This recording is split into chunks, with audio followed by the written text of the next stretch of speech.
Good afternoon, everyone. Happy summer. The solstice is finally here. And also, guys, happy July. There's no better day to do this on with a new fresh month, a new moon cycle coming into, actually, it's happening right now. And I want to say, everyone, welcome back. I missed all of you, especially those who subscribe to the channel and also everyone else out there in virtual land. Um, I miss all of you guys. I miss doing the show. I want to say that too. And I want to also say thank you to all the subscribers and everyone who just comes in and out to view the channel content. It's really uh, heartfelt for me for you guys to like and what's it called? Keep tuning into the channel. Thank you for doing that, guys. I thank you for coming along on this journey with me. It's been an interesting journey. Some of you guys have been with me since the beginning. So I appreciate all of you guys' dedication and support out there. And again, it's really heartfelt, guys. That being said, it's been 2 months. I logged into YouTube today to, just look at the content. I'm like, I cannot believe it's been 2 months since I've done content. And family and other friends have been like telling me or asking me, "Hey Al, when are you coming back to talk?" And I didn't realize how much people had missed my presence, have missed my essence. Uh, Sitting here talking to you, to everyone. So with that being said, guys, I'm back. I had a 5 month project that I finished up. Um, the reason why I took a pause in the show is because I was doing my flying. I was flying at work. I was doing my project um, for a second career path, and then I was also trying to do this show at the same time. And I had to just actualize that I need to put my time and my energy into one of the two. Either I need to do this full time or do the other project full time. So I decided to divided my time between work and might as well let the cat out the bag. Yoga instruction. I became a yoga instructor as of June 15th. It was a 5 month project through my yoga studio that I go to here in San Diego. So the cat's out the bag. That's what I was doing for the last 5 months was training to be a yoga instructor. And through that journey, I thought I really did know myself until I went through that journey, and then I realized I knew nothing, as Socrates just said. Um, so you guys are going to get a lot of um, Indian Sanskrit philosophy today, and I'm also going to mingle it with a lot of Egyptian um, Hermetic philosophy too. So today's episode is an offering between ancient Indian or Hindu philosophy and then maybe some Buddhism too. And then we're going to pair it with Egyptian knowledge. Of course, I always bring things into the Christian, Judean faith too, or the Mediterranean cultures. So it's going to be a mingling of a lot of different texts and scripts. And let's just, before I start showing everything, let's just talk. Welcome to episode 22. um, for those of you who are into numerology, the sign of 22 or 222 is really a sign of alignment. So when I was assembling the episode together, I saw we were in episode 22. And since it has been 2 months, I was just like, okay, 222.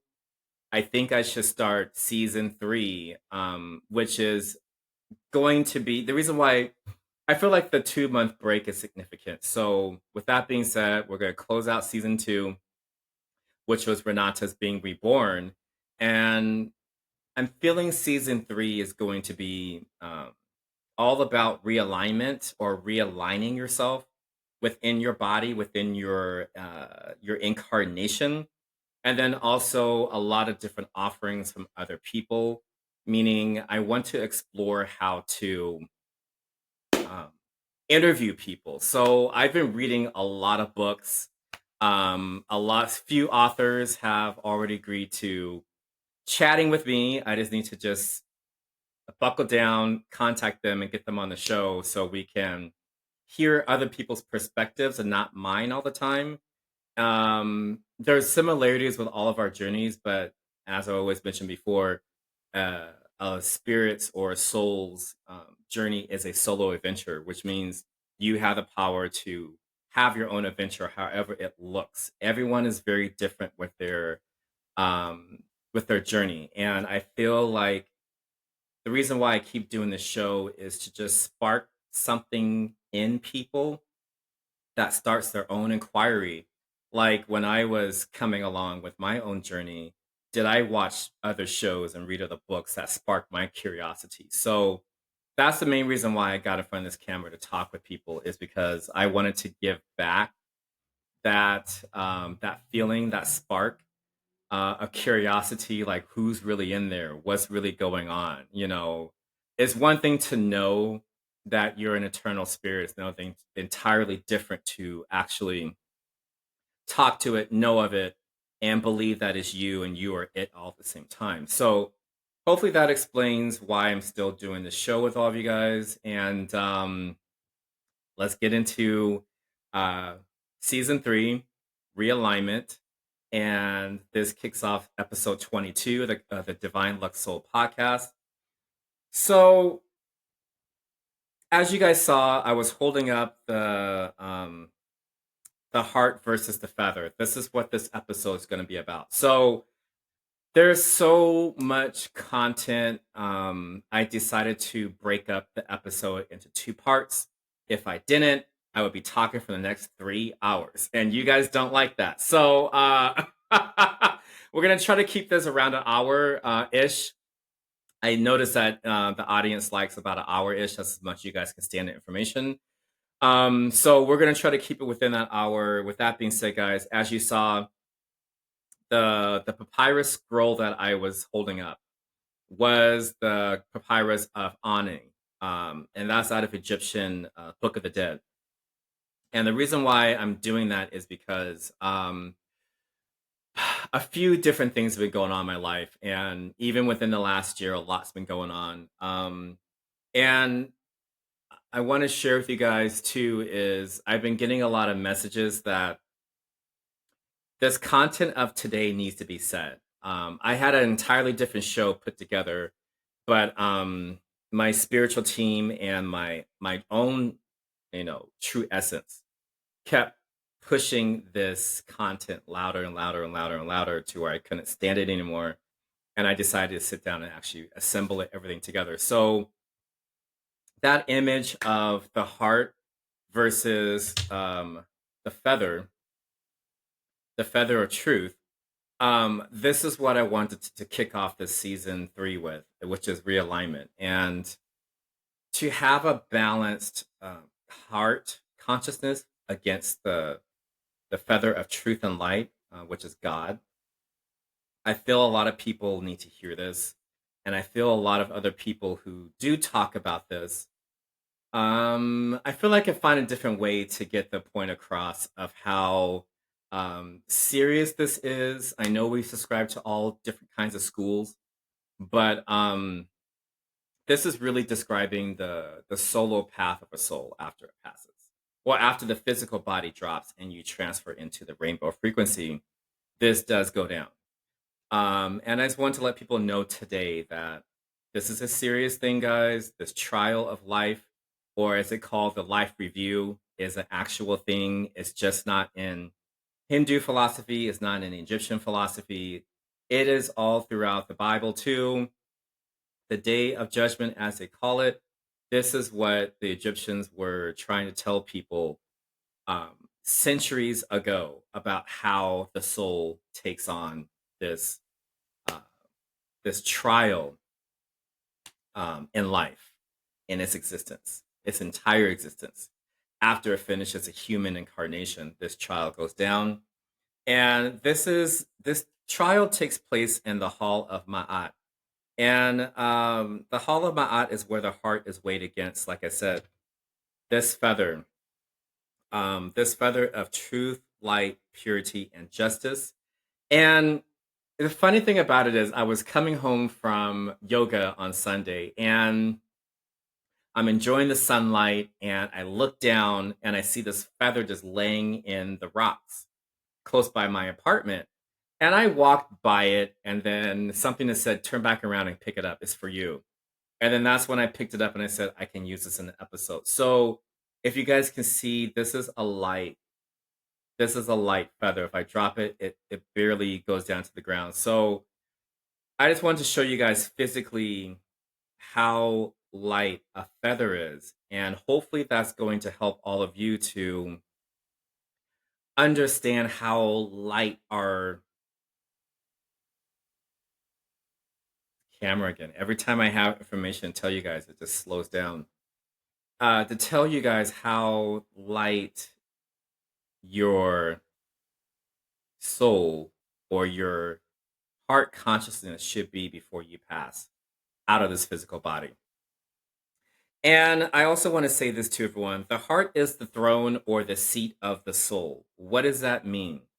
I talked about this in my adventure to freedom, and I think I mentioned it in also my sound episode where I talked about the ka and the ba. And in those episodes, we were just focusing on the ka, which is your eternal essence, but I didn't really touch on the ba. The ba is this body. This body you guys see in front of me, this is my ba. And more importantly, the ba exists right here in my heart.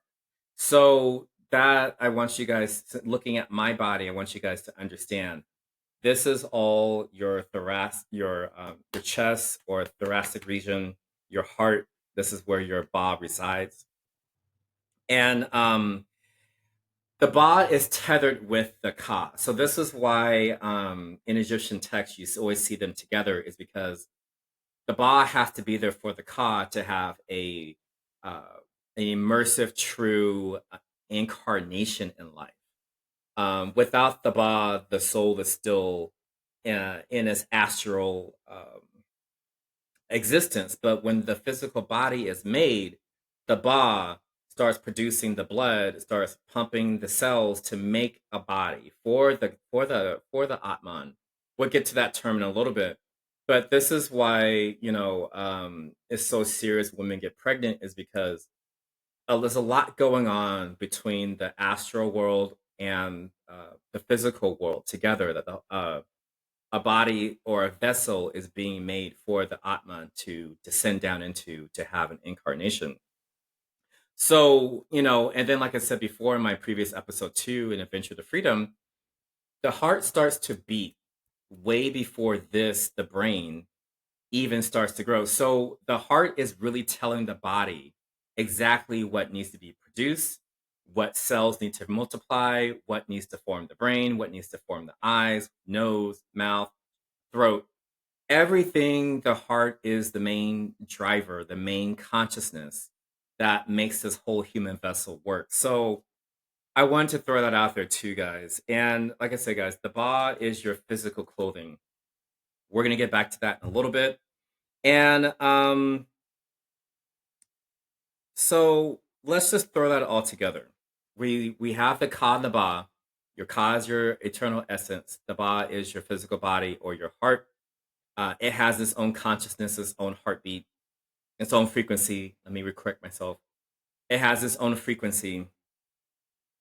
And I also want to say, I feel like the reason why the Egyptians wrote about this is because this is factual knowledge that they knew. Plus, when the great trial of life happens for a soul or an essence, I remember in a lot of the documentaries and scrolls that they have in Egypt, you see how they preserve the body so well, and they even took the heart out, they took the kidneys out, the lungs, all that stuff gets placed carefully into jars. And I also want to add to that is because the Egyptians knew that when a soul passes into the rainbow frequency, it can easily come back to its physical body if it recognizes it, and then it can find its heart, it can find its vital organs, and it can truly have a real trial in the Hall of Ma'at and remember everything correctly. So that wasn't in my show notes, but it came out, guys. So, with that being said, this life review, this day of trial is a very serious thing. And we're going to keep talking about the episode. And you guys are probably wondering why is Al talking about death? Why is he talking about transitioning? And I'll say this to that. Because there's been a lot of deaths, uh, just in general, people that I know that have passed, their physical bodies have passed. More importantly, my Uncle James, rest in peace, Uncle James. I know you're somewhere, having fun and being a cool guy out there somewhere. But, we had his funeral earlier last month, and a cousin, he lost his brother, and then there's coworkers at work. And so this that all of that put together, it really just inspired me to start thinking about how to help people to prepare themselves for a transition. Only because these people who passed or transitioned, let's say that, they weren't old. They were between, somewhere in their 30s up into their 60s. And I was just like, okay, how do I tell people it's time to get serious and wake up? Because we don't know what day, what year, what month we're going to transition over. And this is what inspired the episode for me. Uh and inspired me to talk about the Atman. And I picked this up from my yoga studies, talking about the Atman in the Bhagavad Gita. We're going to get to that in a little bit. But it was a different name, and I kind of like that better than a soul or essence. I mean, I'll still use essence, but I think to cut down on some of the rhetoric and not the rhetoric, cut down on some of the words I use, I'm just going to use Atman because it's attached to Brahman, which is God. And I found that very beautiful in Hinduism. So we're going to use Atman a lot in this episode, just FYI for all of you guys today. And the concept actually came to me in May. I was at work. We were getting deadheaded to Chicago, and I'm sitting in the middle seat, meditating with my headphones on. And then I got the word feather heart, feather heart. It's like it just kept coming through, and I'm like, okay, well, maybe I watched, and then I thought about it. I'm like, no, I didn't watch a documentary about Egypt, but that's what came through. So I wrote it down. And then all these different downloads just started to come through about how to talk about the episode. So I jotted a lot of things down. It was really incoherent. But what came out was this show. It just took me a while to put my notes together and make it all make sense. And, when I was putting the show together and when this first was introduced to me, I was just like, gosh, this episode is so grand. I feel like it's beyond me. I feel like some, Egyptian doctor should be the one talking about this. But then, my own Atman showed me in a dream how to do this. And it was a very beautiful out of body experience to have, to see what happens on the other side. And I'm thankful to my own Atman for doing this for me, was because I didn't know how to do it. But from that experience, that's going to be a different episode too in this new season. We're going to talk about out of body experiences, more particularly my own, and maybe I'll have uh, my therapist on. We'll see if we can get him on and talk about my experience um, with past life regression. But back to what I was talking about. So Like I said, the answers came through, and I got the message that this needs to get out ASAP. I don't know what's going to happen this year, but it feels like there's something hanging in the ether, and it's time to prepare not only myself, but also prepare all of you to start thinking about it. I'm not saying we're all going to die tomorrow, but it's time for all of us to start peeling back the layers of this human body, dissecting the physical ego, and start bringing forth your inner Atman, or your inner dweller, as they say in Hinduism. It's time to peel back those layers, guys, and heal, truly heal, and become aligned with Brahman, God, Allah, Elohim, whatever you guys, Christ, whoever you subscribe to, guys, they're the same people. I forgot Siddhartha. Uh, Whoever you guys subscribe to, it's the same deity. I don't care what religion you believe in, it's still the same energy. It's still the same uh, great spirit. So again, I don't want you guys to get caught up on names. Everyone believes that there's the same great spirit, a same great light that shines through the cosmos. So with that being said, guys, we're going to move on to today starts soul activation. I want to say that. Today starts the soul's independence, its own sovereignty. This is how you guys start living sovereign in your life, which was one of my, what's it called, intentions a few days ago. And then, the divine wealth begins. I know we're always, manifesting physical wealth, but this episode, I want you guys to think about your spiritual wealth, and how spiritual wealth is more important than the physical stuff, or the physical Maya, as they call in Sanskrit in Hinduism. So once again, guys, think about soul activation, activating your soul, taking some of these nuggets that I can share with you what I've learned, and maybe it can start your spiritual wealth building on your own solo path in this life. So today we're it's gonna be like a trial theme. When I was putting the episode together, I was just going to, run it all out. But then when I started to notice the pattern of what I was doing, I was just like, oh, I can use the judicial system here in America, where it's such and such versus such and such. So today is going to be a lot of the verses. So if you guys wonder why I'm doing that, now you know why. So that's the preface of what we're doing. Today is just, like I said, this is an offering of alignment. This is going to hopefully help some people heal themselves today, or heal themselves in a few months from now. But at least we can plant a seed of curiosity, and hopefully that will help all of you find yourselves, truly get to know yourself, know thyself. And this is by sharing my journey, hopefully it can spark something in all of you out there, and you can start your own self inquiry.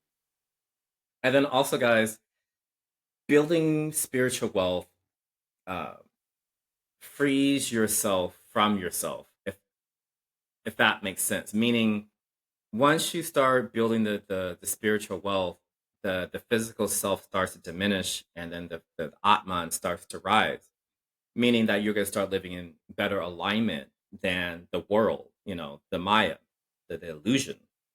So once again, guys, sometimes a lot of times this is what we're doing. We're living in the Maya. We're living in we're trying to build the physical wealth. But I'm trying to tell you guys today is we must inverse that, because you take the spiritual wealth with you. You can't take this with you.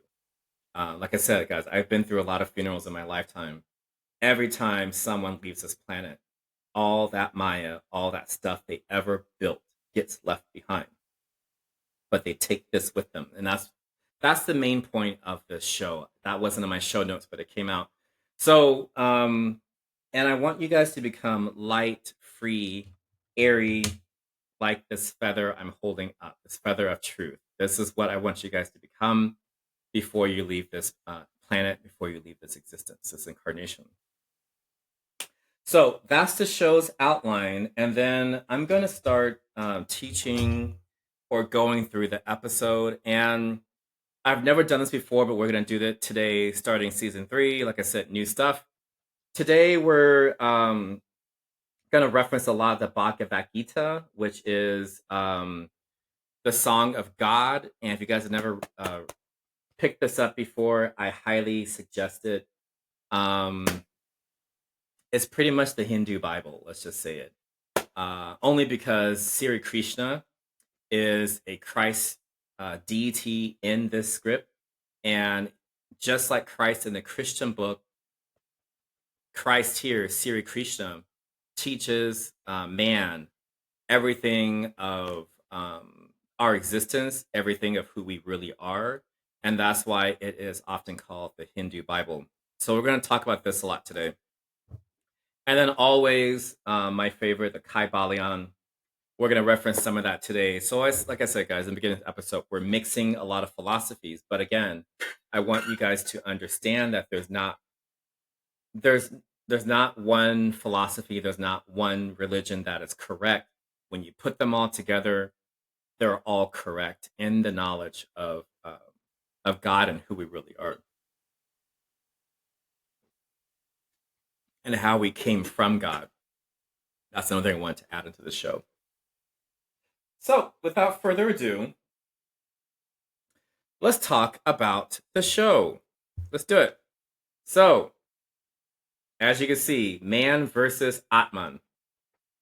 And the man, like I always say, guys, man is both. Is a man and woman, only because when you have man and then woman, it's still humankind. So I don't want you guys to think I'm leaving someone out when I say man. When I say man, I'm talking about the two genders together, because we are all Atmans at the end of the day. We're all human beings at the end of the day. So mankind, man, I want you guys to get into the habit of, when I say man today, I'm just not talking about myself or other men. I'm talking about women as well, because women are also a part of this light source. It's just not men. I want you guys to try to evolve yourselves out of that, especially in the Western cultures. It's a very patriarchal system.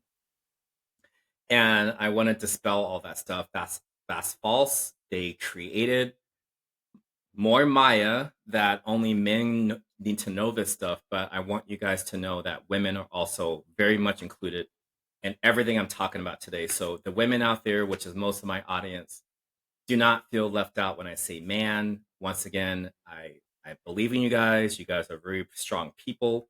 So once again, guys, do not think I'm leaving you out. I'm talking about everybody when I say man. So the trial of life. Let's start teaching this this feather versus heart in the hall of Ma'at. The trial of life begins at birth. Like when you first come out of your mother, that's the time starts. Well, the time officially starts while you're a fetus, but when you come out your mother, that's when the Atman really comes into the body, and then boom, you come out into this world with a new fresh suit on. We're going to talk about that a little bit. That's kind of fun. And I want to say this too, guys. When you first are born, let's say second one, minute one, the heart is pure, is full of light, and is balanced against the feather of light. That's what I wanted to say is too. And more of the man versus the Atman. Today I will explain how man, like I said, men and women, the physical self begins to weigh the soul or the heart down. So if you guys are starting here as babies and you go into infancy, then you become a toddler, it's still pretty much the same. Somewhere around early childhood, when the parents really start to teach their own beliefs to the child, does this start to happen? The heart starts to outweigh the light of truth, and then lo and behold, the whole existence is here. a heavy heart. And then people wonder why they have so much going on in their life is because they never re-examine themselves. They never re-examine how they got to put so much burden on on the heart. And like I always say, guys, it's really not your fault. You trusted your tribe to teach you the way. But like I said, guys, don't blame anyone for being misguided somewhere.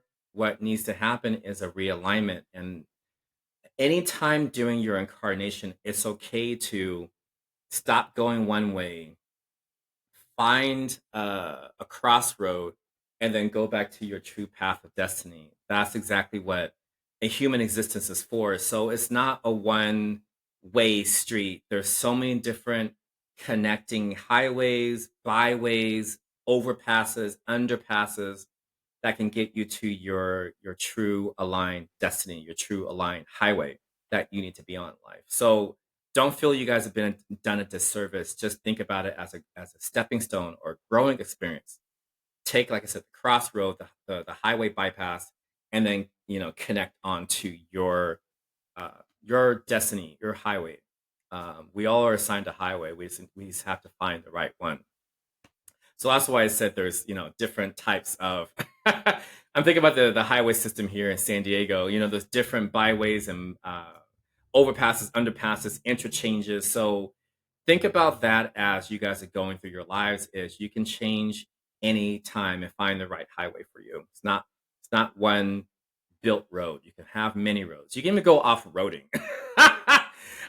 In life. So, do that and then come back on the highway. Whatever you guys want to do, it's up to you. You're the Atman. You're the true source. So, like I said, guys, when all that happens, we burden our own hearts and we're unaware of it.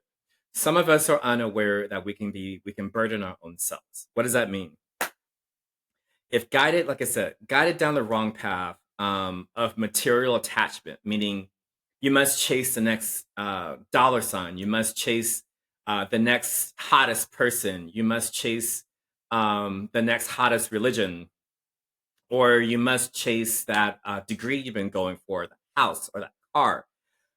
Whatever they teach us to be attached to, that leads the Atman down the wrong path. And uh, in the Indian Hindu culture, they call that Maya. It's the Maya path, and Maya really is the illusion or the veil, the dark veil that begins to start in a incarnation if we allow it. And it's the forgetting of the true self. That's what starts to happen with just believing that you're just a man or a woman. And I'm going to quote from the Bhagavad Gita, actually. So I'm going to throw that up there.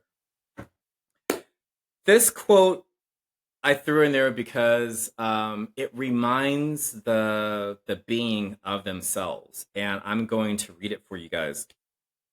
It says, and this is on page 31 of the copy that I have. It says, "For I am Brahman," or the divine. So Brahman in Sanskrit is God. It's the divine that lives in here. I'm gonna point to my third eye. That is connected to Brahman. So that's why it's called Atman.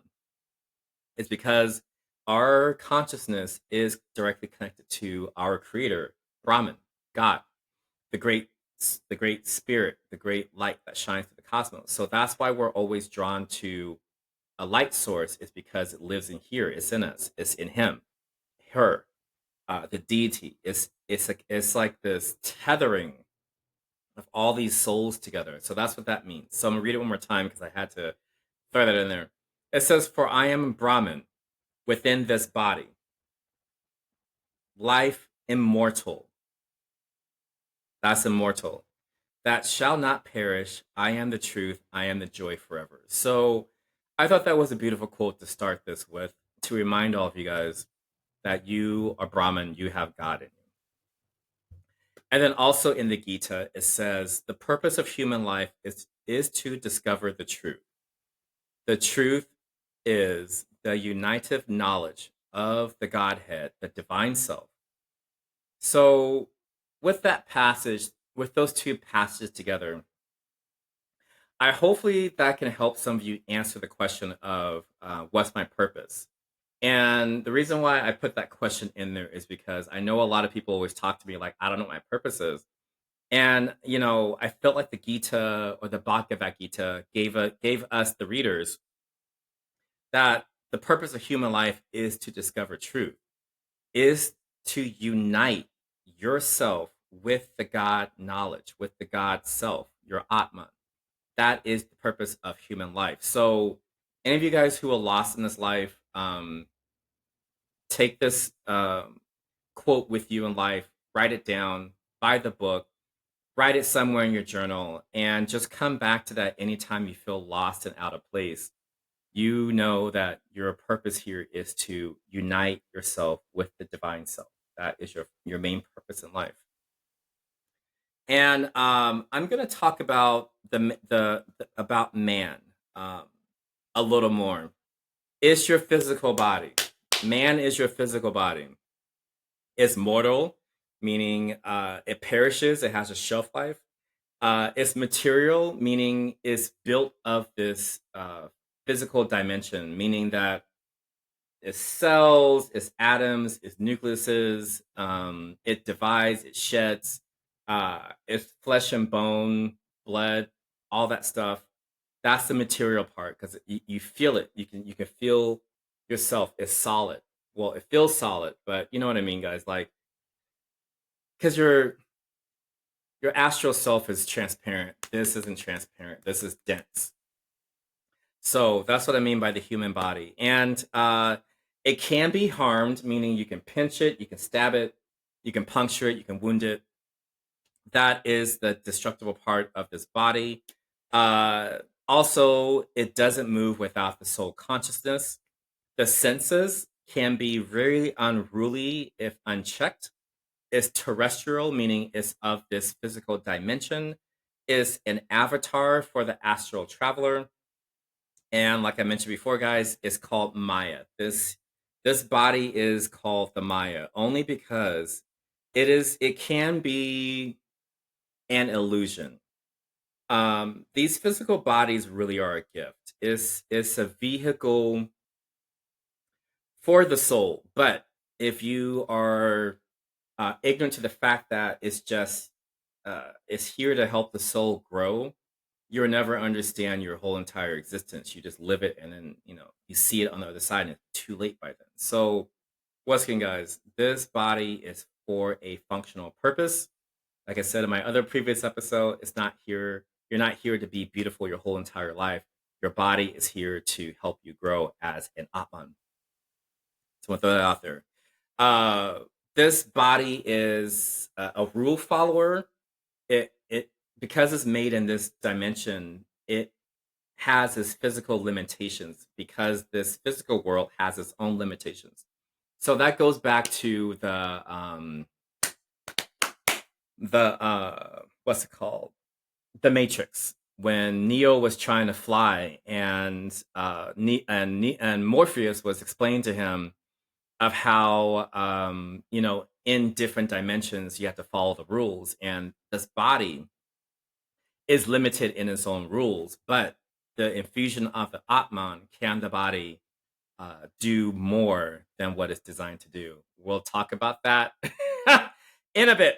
It's the limitation of the mind. It's like I said, guys, it's the dark veil of night if you allow it to be that for you. And I also wanted to talk about the uh, Avadara. Avadara. Hope I'm saying that right. In Sanskrit, avatar really means the ava means to descend or to come down.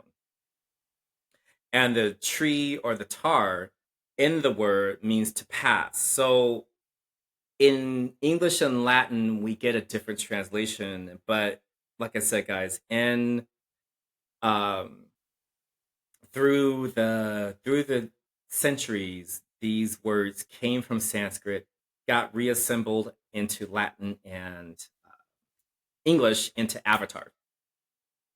And an avatar really is an incarnation in human form, meaning if I was not in this human body, I would be a different person. You guys would see me differently. You wouldn't see me as a black man. Well, a black muscular man, let's just say it. It would be a very different being in front of you guys. But to see me in this physical form, talking on this camera, this is my avatar body. So this is where that movie Avatar really got that idea from, in my opinion, is that we all have avatar bodies. I have one, you guys have one. So this is what I mean, guys, by when you say the light in me sees the light in you, that's now you hopefully can understand what those words truly mean, because you're seeing past the avatar and you're seeing the light that is in someone and you see it in them all at the same time. So hopefully that avatar explanation helps you guys out with that. And like I said, guys, your body is only a vehicle, meaning, for example, the story of Jesus, uh,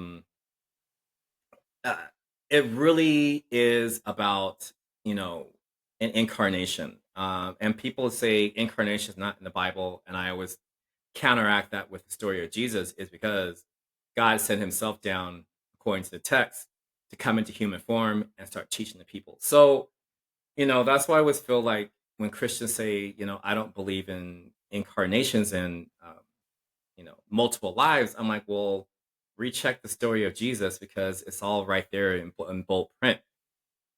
But if you not take the time to self actualize that we do the same exact thing, you'll never get the understanding of what the story of Jesus was really all about. And that's what it was really all about, in my opinion.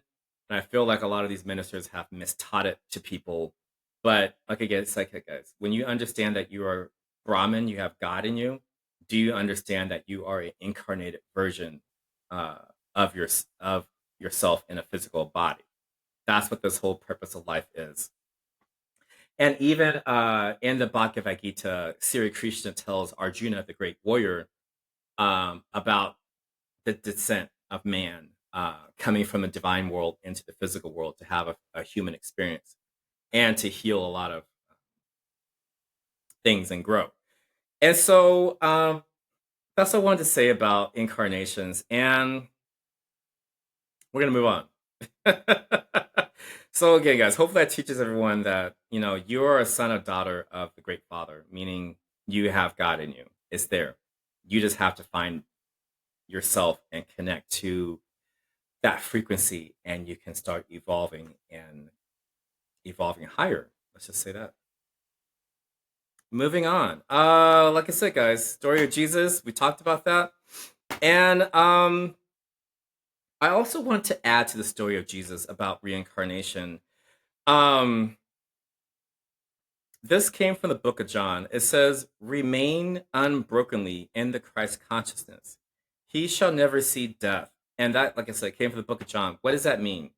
It means if we are living Christ-like, or we are coming into the Christ consciousness up here and living these uh, consciously light, in love lives, we are automatically realigning ourselves in this physical existence, meaning we're rising above the senses, we're rising above the physical body, and we're understanding what this really is. And like the script says, one who remains unbrokenly, meaning when you are in good times, you know, you don't talk to the great one.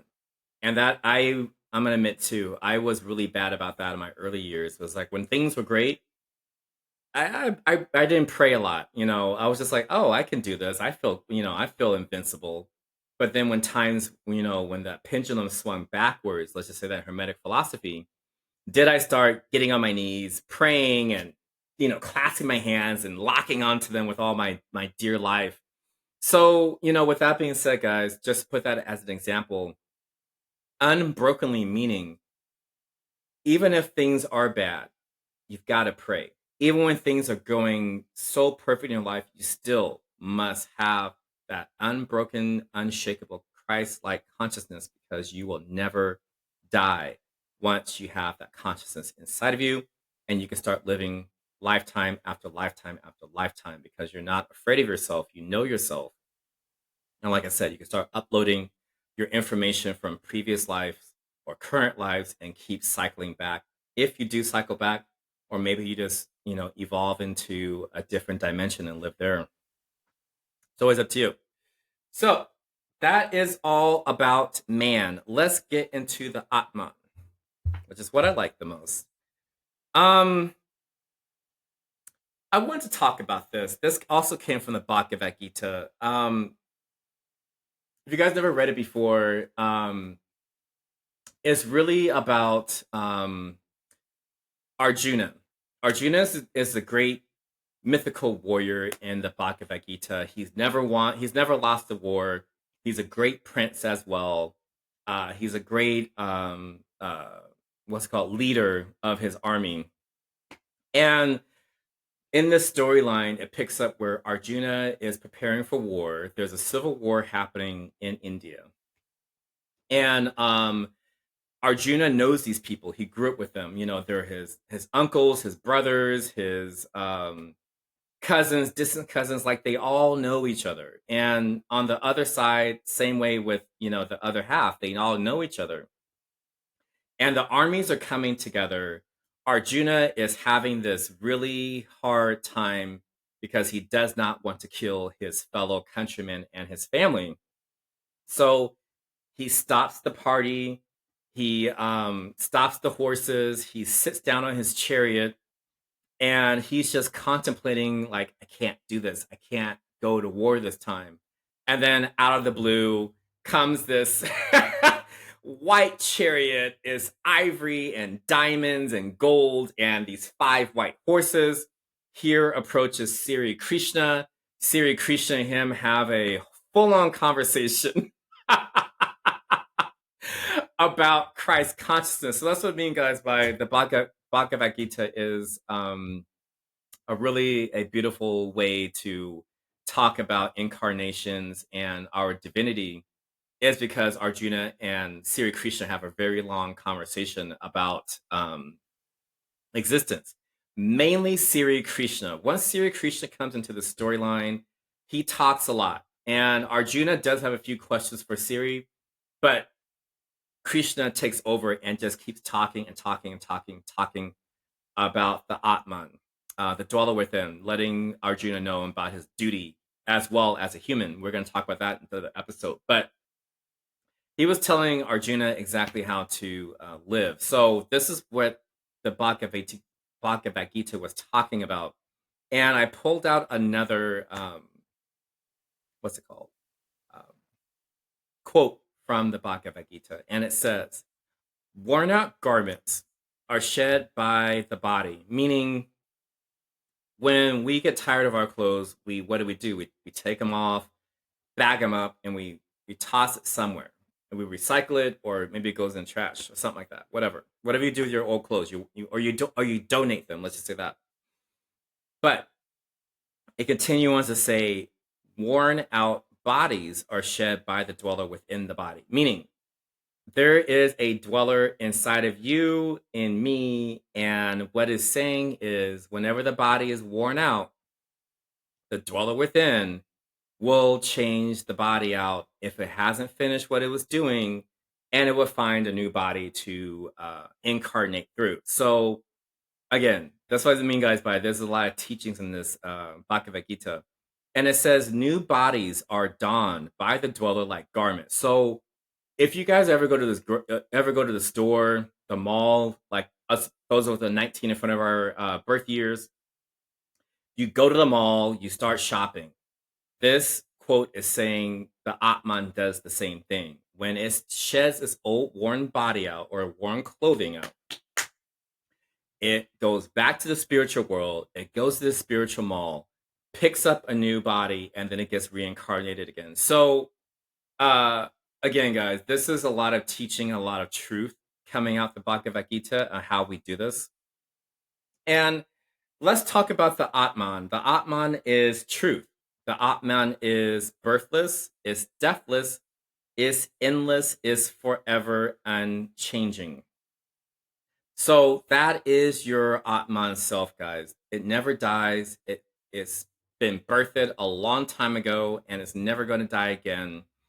Or we don't know where our Atmans came from, but they've been sourcing here for a very long time, way older than this Earth. Let's just say that. I'll talk about it in another episode. I'm not going to talk about this one.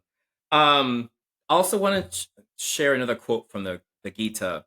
It says, "Dream not, you do. Dream not the power. It is yours to command it." The Bhagavad the Gita. What does that mean? It means, guys, when you are in your Christ consciousness, when you're in your Atman consciousness, you can command anything you want to do. Meaning, like for me, um, I'll give you guys an example. Sometimes at night, when my body it's tired, it's exhausted, I've run it hard from the gym and doing yoga and biking and stuff. At night before I go to bed, I will say this out loud. I would say, the Atman, the dweller that lives inside of me, infuse your essence, your youthful essence into my body, into my vessel, so I may function to the highest frequency. Kid you not, guys, I am out like a light. And the next day, I'm fresh and ready to go. So hopefully that's an example of how you guys can use your throat chakra to command yourself to start infusing its youthful vibrancy back into your body. Because like I said, guys, you don't want your body to be worn out ahead of its time. So if you guys start talking to yourself, start talking to your Atman, it's going to start infusing itself back into your body, and your body will rejuvenate itself. I'm telling you guys, you are the commander of your body. It's time to start commanding it. Again, guys, like that quote just said, it's yours to command. This is where manifestation comes from. This is where all those teachers talk about co-creation, is that it is yours to command it, meaning anything you guys want or need in this physical life, you can command it and it will come at any time. But you must believe it. You must feel it from the from the heart. That's really how that goes. So those of you who are checking out these other videos and these other teachers out here, and sometimes they are withholding secrets because they want you guys to buy, whatever package they're offering. I'm telling you guys this for free. I'm telling you guys this knowledge for free. This is stuff I came across, and I'm just telling you guys because I feel like it's my duty as an Atman to tell you guys all these things that I know. Um, we're going to talk about that in another episode. I have more to talk about that. So, again, guys, the Atman is light. And I'm also going to say, when I was putting this together, I had a question. What is a soul? And what I got was it's an essence, it's the animator, it's the dweller within, it's the fire, it's light, it's love, it's joy, it's peace, it's bliss, it's Brahman, it's God, it's Allah, it's Buddha. So it's consciousness, guys. It's everything that you are. Your personality, your laugh, um, what's it called, your thoughts, all of that is who you really are. And without your Atman in there, guys, none of this physically works. I'm just gonna say that. And I'm gonna go through some fun facts of what the soul is called in different languages so you guys can understand that it's all the same thing. Uh soul is called in different languages. Let's talk about it. I keep referencing. The Atman is in Hinduism is the Brahman. It's the eternal essence. It's the faceless, formless you. Meaning, and I've seen my own self too. It's faceless and formless. I mean, there's a form, but it's astral. Meaning, it's shaped like a human, but without all the attributes of eyes and noses and stuff like that. It's a very different faceless, formless you. But anyway, guys, and it cannot be destroyed, like I said, and it's different from the physical mind, meaning your physical brain or your physical Maya always wants to have clarity. It wants to know what's going on. It wants to know the where's, what's, why's, and the how's. It likes that linear path. And I'm trying to tell you guys today is the Atman is the dreamer. The Atman um, gives you guys clues. I don't want to say and fragmented, but it has its own language. It's not the logical. That's it. Word which for. It's not really logical. It's that astral dreamer mind. That's what they call it. That's what they call you us the dreamers. Is because when we dream, a lot of the time, the dreams seem sporadic. But when you start to write down your dreams, do you start to see, oh, that's what my Atman is trying to tell me, or that's what my Atman is trying to share with me, and then hopefully that can make sense of you guys' dreams, how the astral mind is different from your logical physical mind. It's always trying to make sense of it.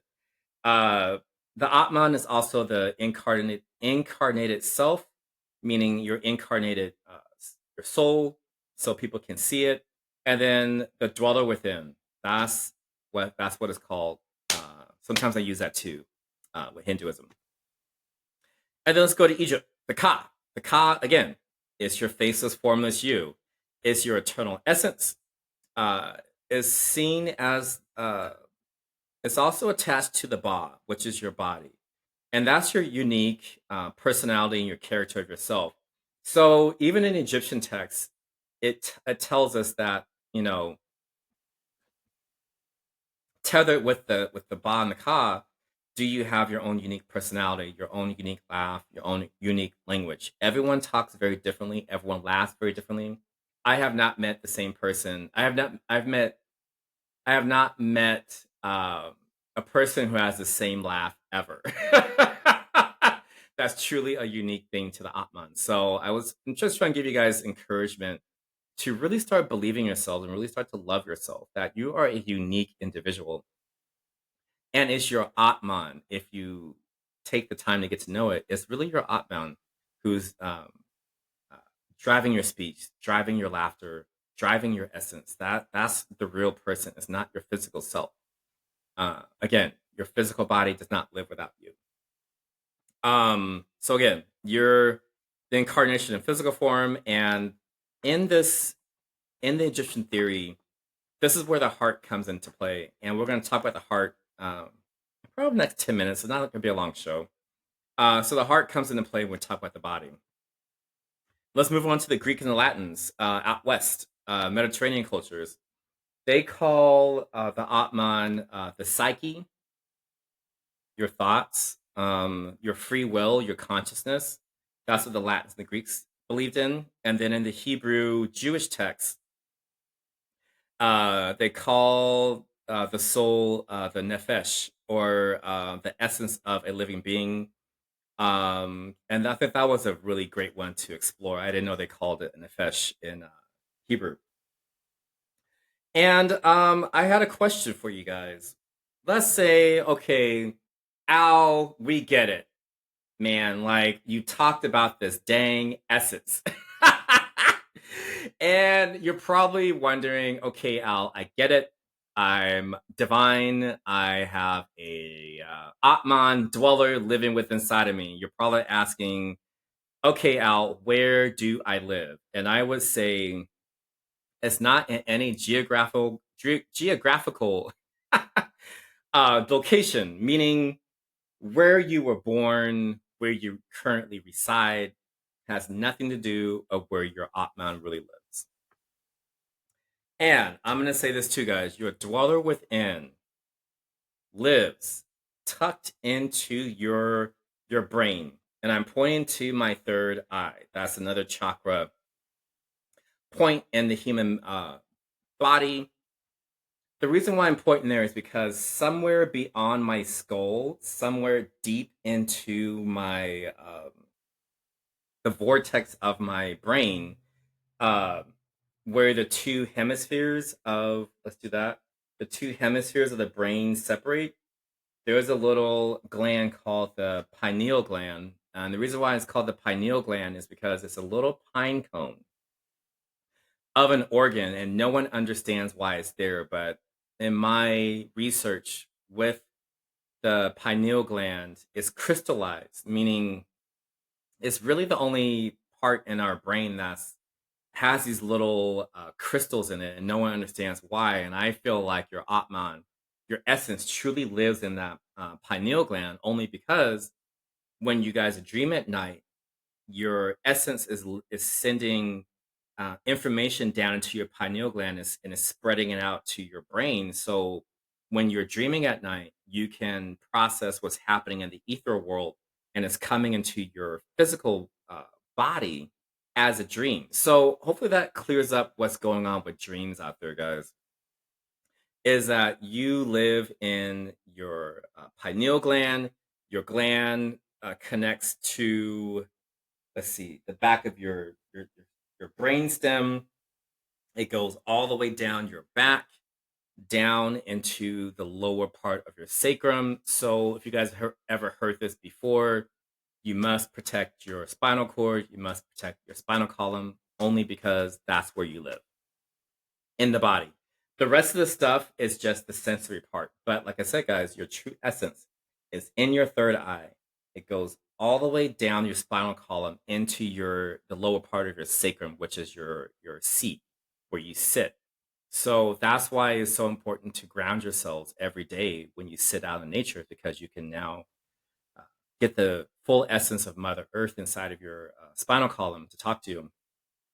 So once again, guys, it starts at the root chakra, goes all the way down. Let me start at the crown chakra, goes all the way down to the root chakra. Like I said, down in your sacrum.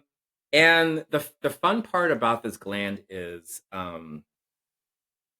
it's attached to all of our sensory, meaning it's attached to your pinky toe. It's attached to everything in your skull. So everything that's moving, that I'm moving right now, my pineal gland is experiencing all of that sensory. So once again, guys, your dweller is there.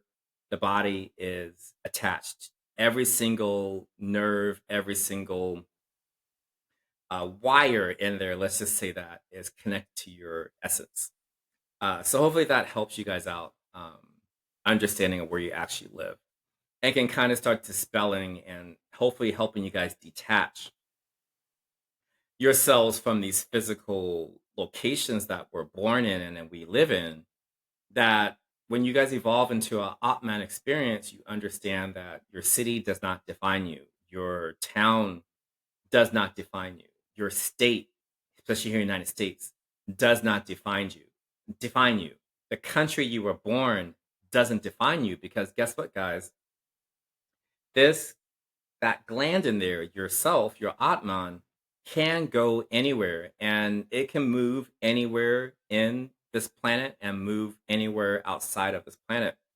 So I just want you guys to understand that, you can free yourself from the identification you have given yourselves as, I'm a Texan, or I'm a Californian, or I'm from the United States, or uh, Asia or Africa, or, Middle East, whatever. You can start freeing yourselves out of these constraints of these countries, and you start to understand that when you pass out of this body, none of that stuff matters. No one on the other side even gives to what's about what state you were from. What they want to know is, did you impact any lives? Did you grow down there? That is really what um, this experience, when we do return to the other side, the questions start. Everybody wants to know where you have been. They want to know what you've been up to. What was it like down there on Earth? So hopefully that helps out, guys. And I also want to say, this is vitriol at work, meaning you're dissolving the physicalness of yourself. You're shedding away that physical identification, and you can start bringing your Atman a little forward. And also want to say this too, guys, it frees you to astral travel.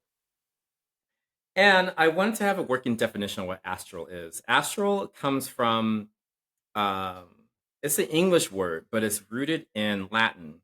And the Latin word for astrum, astral is astrum, which means star. So if we put it together, guys, it says star traveler.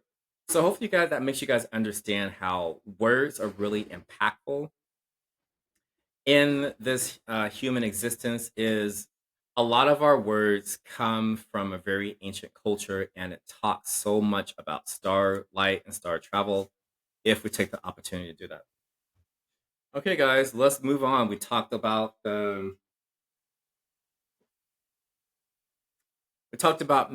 and the Atman. Now we're going to talk about the Maya. I've been saying this before. Maya versus karma. Let's put them onto trial. I want to share another quote from the Gita. It says, "Shake off this fever of ignorance. Stop hoping for worldly rewards. Fix your mind on the Atman. Be free of the sense of ego." And that came from Sri Krishna. Well, what does that mean? It means to shake off this fever of ignorance, meaning uh, you got to understand that this physical body is here for you to have a successful incarnation as a Atman. It's not here for beauty. Yes, when you take care of it, it looks wonderful, but that's not what we're here for. That's the ignorance. And it says stop hoping for worldly rewards, meaning stop reaching for these low fruits, let's say the tree of knowledge, and you're attaching yourself to these fruits. Meaning, yes, it's great to have certificates and degrees because we must have them to make money in this physical existence. We know that. Um, but some of us who don't know that or ignorant to that fact, we attach ourselves to these jobs. We attach ourselves to these degrees that we earn. And what this is saying is you must detach yourself from those rewards, meaning if you're going to do something, think of it as a duty. Think of it as a service where you're not going to reap the benefits from whatever you perform to do. That is non attachment. That wasn't in my notes either, but it came out. And then fix your mind on the Atma, meaning fix your mind on Christ, fix your mind on God, fix your mind on your own divine self. That's what that really means. And free yourself from the senses of ego, meaning your physical you, your name, Al, me. That I had to let go of that. uh, and there was a time I grappled with it. There were times where I'm like, I don't want to be Al anymore, or there were times where I'm like, I want to change my name. But that was just me grappling with, you know, uh, coming into my Atman. I felt I didn't have a name anymore, but like I realized when I started digging into Hindu philosophy, where I'm like, okay, I can't forget about my duty as a human being, as Al. I must also think about living in the physical body and then also devote time to my higher self. So I couldn't just be head in the clouds and forget about, my physical life. I had to uh, sync the two together. And so that's why I started to refer to myself as Al again instead of I go by Al. So hopefully that cleared up some of those videos I did over the last few months. Anyway, let's get to Maya. We're clocking an hour. So Maya in Sanskrit is the illusion, it's the deception, it's the veil, it's the deceptive appearance of the material world. It forces the being to only perceive the world through the lens of the body, and it limits one's um, incarnation to the senses and the ego, meaning what you see, what you hear, what you smell, what you taste in your mouth, what you touch, which is a tactical perception, meaning uh, you focus on the body, you focus on eating, you focus on having sex, you focus on the next thing, you focus on looking hot, you focus on having the best car, you focus on having the biggest house, you focus on having the hottest husband or wife, you focus on having the great looking kids and what they're doing. All that stuff is unsensory is the unruliness of the sensors. And our thoughts too up there can be really negative a lot of time. um the This is also where we start the division of the ethnicities, of the races, the division of men and women, that we can't get along. This starts the division of the face out here. It starts the division of different countries. It starts the division of um, wealth, the poor versus the rich. So this is the Maya. Everything I just said, guys, is everything that they want us to focus on, and I want to share with you all today. It's time to turn the news off. It's time to turn what's it called, social media off. And I mean, I look at it too from time to time, but I know what this is. This is the Maya. This is the veil. And once the veil gets ripped off your eyes, you can't go back to looking at that stuff again. You know what it is, and you want to help others, but you know, um, you do the best you can to inspire people, and that's what I had to uh, think about when I was, doing this show, was because I was really trying to force it on people, and I'm like, Al, you can't force it. You have to let people. You just got to put the information out there as a duty, as a service, and they can make their own choices after that. You can't force people. That's what I learned in my spiritual journey. And with that being said, guys, the illusion, the deception, the appearance, this is where the story of Adam and Eve come into play with nakedness. So you guys are probably wondering, why are we talking about being naked? Only because, guys, I want you to understand the illusion of humanity, if we allow it.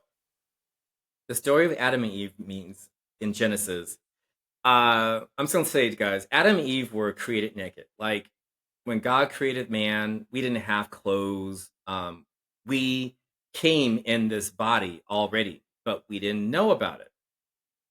But it wasn't until they Adam and Eve ate from the tree of life to where they discovered their nakedness. And like I said, the reason why I'm talking about this is because when we forget about our um, divineness, and we bite from the tree of life, which is this human knowledge, we forget that we already have clothing on. So I feel like, and I told you guys before, I grew up as a pastor's son, or minister's son. And I've heard a lot of people talk about this over the decades, and I feel like they got it wrong. It was taught to a lot of people wrongly that, Adam and Eve sinned, and this is the reason why we are all who we are. But I want my take on this is, when you start to look at the story, it's really a metaphor for what's really going on here. And what's really going on here is, when we're born into these bodies, especially as children, we don't know that we're naked. If you guys ever had children before, I've never had kids, but I've watched other people's kids. They have no sense of clothing. They don't understand what it is. They want to take it off. They want to run around. They don't understand why they need clothing. And that tree of knowledge is the world telling you that you're a naked human being. And then the child understands and starts to realize, oh my God, I've been naked this whole time. And now we start to become ashamed of our own human body. And, this is, like I said, this is where I feel like that this story has been mistaught, is because when Adam and Eve ate from that fruit, you got to think about yourself as Adam and Eve. And this is why I said, guys, man and mankind is in this together, is because when they ate from that tree of knowledge, then they realized they're naked. then they became shameful. They lived in fear. They saw their nakedness, and they were hiding themselves from God, and God already knew, because he was just like, I can't feel you guys anymore. And hopefully this explanation of Maya and focusing on the body can help you guys understand that when you forget about your divineness, it's hard for Brahman, it's hard for God to find you again. But when you start to come back into your divineness, does he start to find you again? Does he start to talk to you again? So that's why I put that into the show when I was writing it out. And hopefully that helps a lot of the Christians and other people of faith understand that what that scripture is really talking about is because Adam and Eve forgot about their divineness and they saw themselves only as human beings. Then they became ashamed. Then they were covering their body parts in the face of God, and God couldn't find them. God couldn't see them anymore. So, uh, again, hopefully that teaches you guys that this human body is the illusion if you allow it.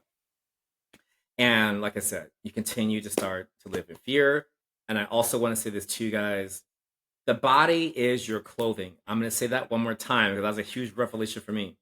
Your physical body is your Atman's clothing. So, this tank top that I'm wearing today, this is my additional clothing. Like, this is my additional clothing so I can exist in this physical world so I won't get arrested for being naked.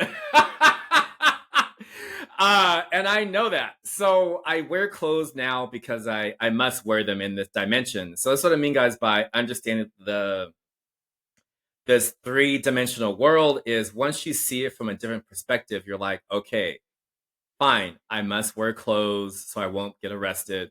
But in actuality, guys, I want you to understand your body is your clothing.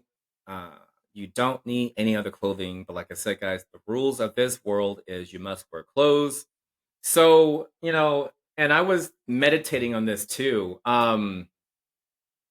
I've always liked to be naked. It wasn't until probably in my teens, obviously, when I was, developing and growing, especially in dance class, we had to wear like a lot of these tight spandex outfits, and the girls would be commenting on, my stuff below or my legs and my butt.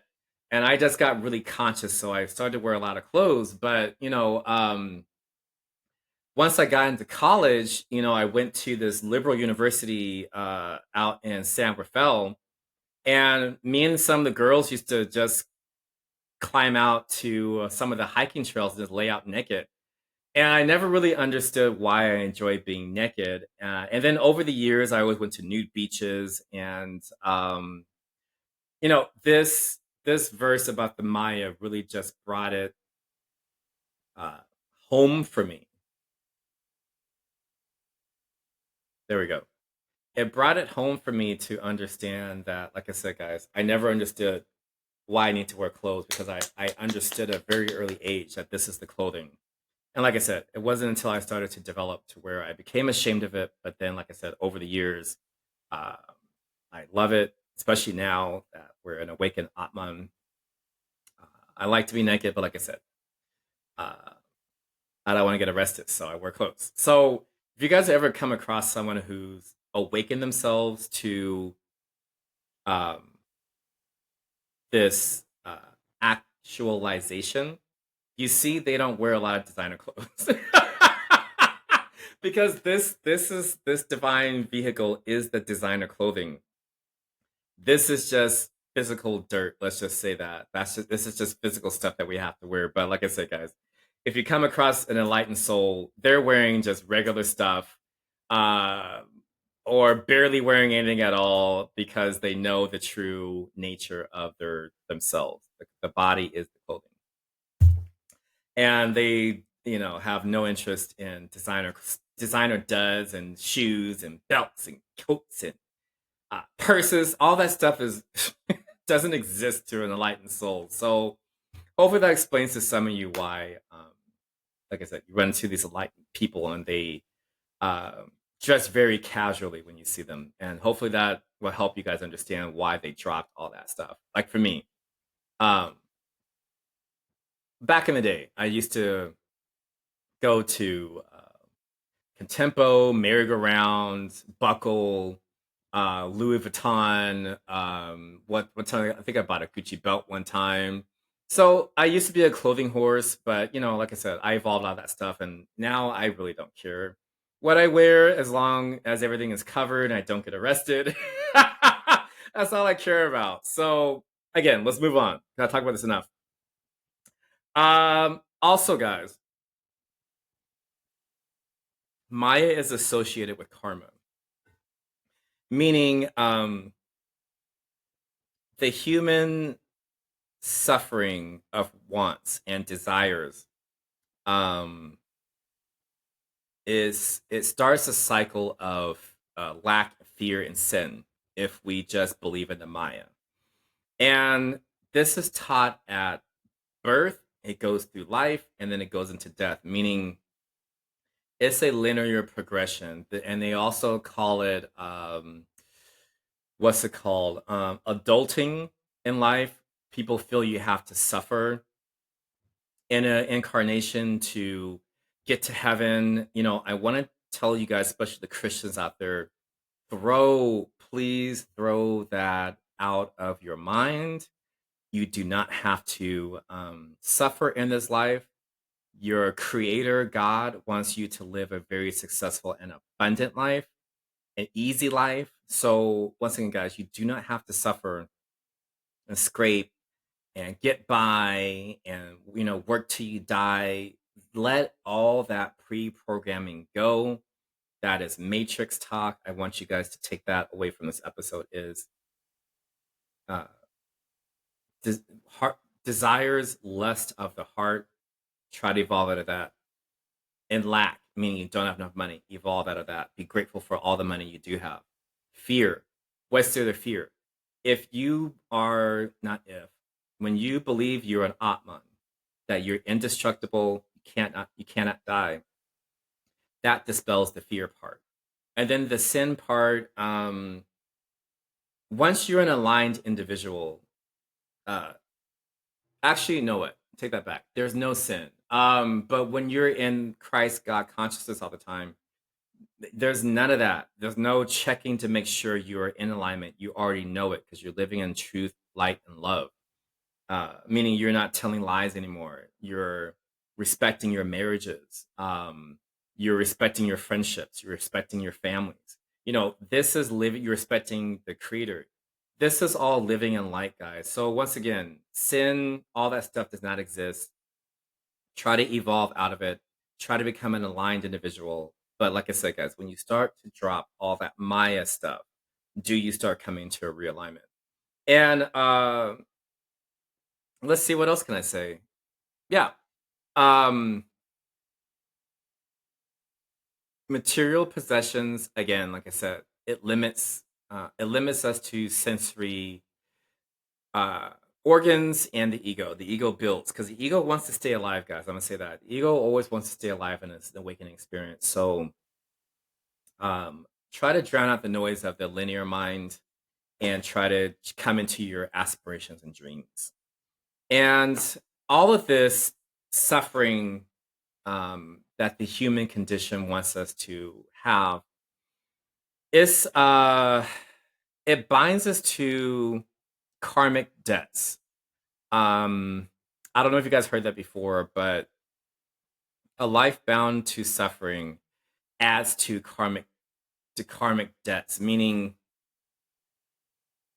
if you never take the time to evolve out of uh, this physical limitations of your body, you're never going to heal the Atman. The Atman is never going to have um, a healing, true, destiny fulfilled experience. It's going to have a half an experience. It's not going to have a full expansive experience. And that's what I wanted to say about karma. We're going to introduce that. Yeah, so like I said, Maya is also tied to karma, and that's how it's tied to karma, is because when you do not allow the Atman to live as it wants to. Uh, it doesn't have a destiny fulfilled, let's say that. And you're constantly driving the Atman through suffering. It adds to your karmic debt and it adds to your heart. So, like I said, guys, your heart and feather are here when you're in Maya, living in Maya this whole time, to where you're lying, cheating, stealing, killing, harming people with words, fighting on people, hating on other people because they don't look like you, they don't believe in the same things you believe in. All that human stuff gets attached to your heart. It gets attached to your trial, and you have to talk about all that stuff when you guys pass into a different, when you pass into the next level. And like I said, guys, the heart grows heavy, and the veil of Maya turns you into a sleepwalker, meaning you're just going from body to body, restaurant to restaurant, next concert to the next concert, next friendship to the next friendship. And you're just constantly going through this life without acknowledging people. That is a sleepwalker. I see it every day when I go into Starbucks. People, the baristas say hi. People are in their phones. They just scan it and walk off. I'm like, there's a whole person talking to you. It's the same way when I'm working at work. If I'm standing at the boarding door, I'll say hello to people. People just breeze right past me. I'm just like, you guys don't even understand. We're all the same. Like, we're all Atmans. Talk to us. Talk to each other. Don't be afraid of each other, guys. So hopefully you could take that out this episode. So, uh, karmic bonds. Past, present, and future cycles are affected by your incarnation or incarnations, meaning everything in my lifetime, everything in your lifetime currently, depending on where you're at in your destiny, um, you can either continue to build karmic debt into past, present, and future lifetimes, or you can come here and start healing through your actions of your past, present, and other future timelines. There's always time to heal, guys. That's the main thing I want you to take away from this episode is there's always a time to heal. It's never a bad time. So I want you guys to realize that it's always time to heal yourself in this life. Don't ever think it's ever too late. You can always start and do it while you have the energy. Do it while you have the conscious mind to do it. Because some people get to a point in their life and they're no longer really cohesive with their thoughts, and they're about to check out, and it's a little too late. So I don't want it to be too late for you, and I do not want to be too late for me. So karma. Let's talk about karma. Karma is very important to the heart because karma adds your actions add to your heart's debt. This is how the heart gets heavier. And I wanted to share a quote from the Bhagavad Gita again. I know every time I open that book, there's a new revelation that I must share. It says, "Perform every action with your heart fixed on the Supreme Lord." Meaning, when you believe in yourself, when you believe in Christ, God, you keep your actions pure and fixed on that Supreme Being. Do you start to perform your life differently? You start to shape your words differently. You start to treat other people differently. You'll do the best you can to love, uphold, and encourage people. That is the Supreme Lord karmic action. So I felt like karma in the West, as always, we don't get the full story. It's always a half truth, meaning, oh, they'll get what's coming to them. Karma would get to them, and that's a half truth because that's only the effect. It's not the cause of the karma. And then, or people would just be uh, positively toxic, meaning, oh, I'm always happy, always happy, always happy, always bliss. That that doesn't happen that way. Karma is a two-way street, meaning there's a cause and effect. And this goes back to the Hermetic philosophy of the cause and effect axiom. And I'm going to also break this down too, guys. Karma is actually an action in Sanskrit, meaning you must do something, you must perform something. And like I said, this karma, like I said, it's a two-way street because there has to be a cause for the effect. Meaning, every cause, let me read the axiom to you guys. Every cause has an effect. Every effect has a cause. Everything is happening according to law. That means you must perform something for it to be an effect. And an effect must be done to create a cause. So it's like this inverse of action this whole entire time. And depending on how you perform that karmic action, like I said, it will dictate and ripple through your past lives, your current lives, and then forward into your future lives. And the Latin origin for action is agere, which is to do, to act. The Latin word, well, let's do that. Yeah, the Latin word agere started it. Later, it got refined to actio, and then it got passed down to the English version as active or action. That's what happened. So hopefully that is a good lineage of how the word came to us. And then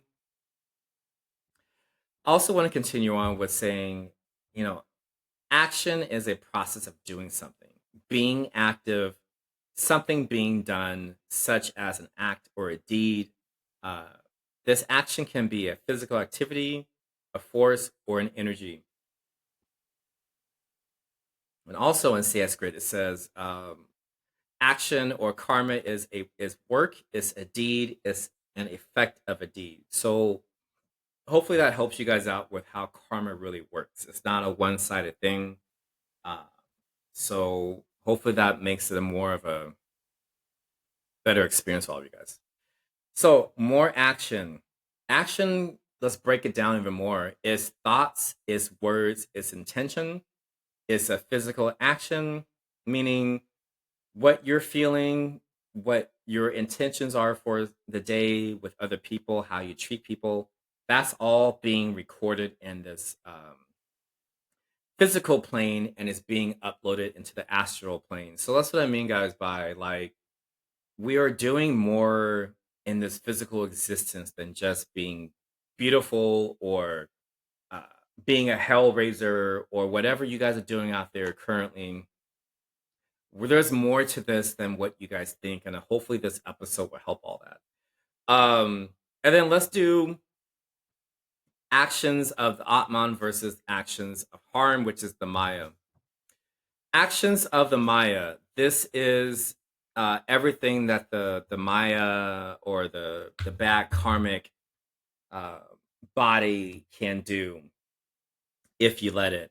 It will allow someone to curse another human being out, meaning you're just dropping every F bomb in the world. You're calling people out of their name.